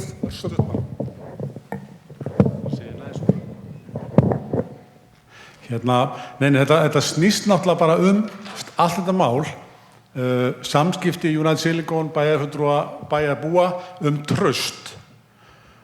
Þetta er bara traust á milli og skilaboð sem skýr og margt sem hefur komið fram með. Það er ekki að auka þetta traust.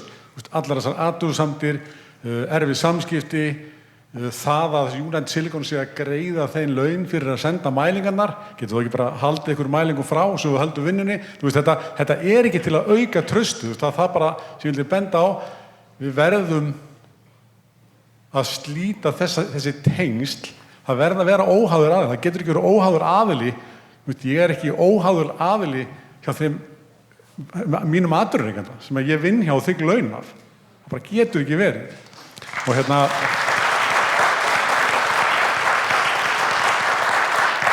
og við þurfum einhvern veginn að byggja upp þetta traust og vera heiðarleg gagnvart hvoru öðru, gjörsamlega, hreinskilin.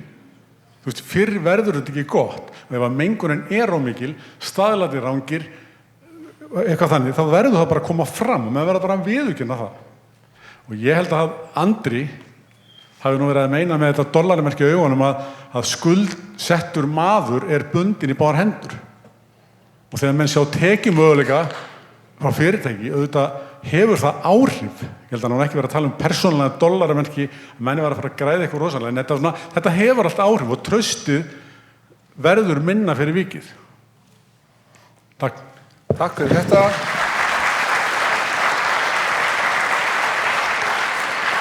Þetta voru síðustu orðin úr sal og það rétt kannski að minna því ég nefni þennan sal hérna að ef við hugsum aðeins jafnvel 20-30 ár aftur í tíman þá hafa margir hitafundir fyrir svæðið verið haldnir í þessum sal. Og ég held að það væri nú alveg verðugt verkefni að taka þá sögu saman því að hún segir svolítið sögu Reykjanesbæjar, Njarðvíkur, Keflavíkur og svæðisins hér.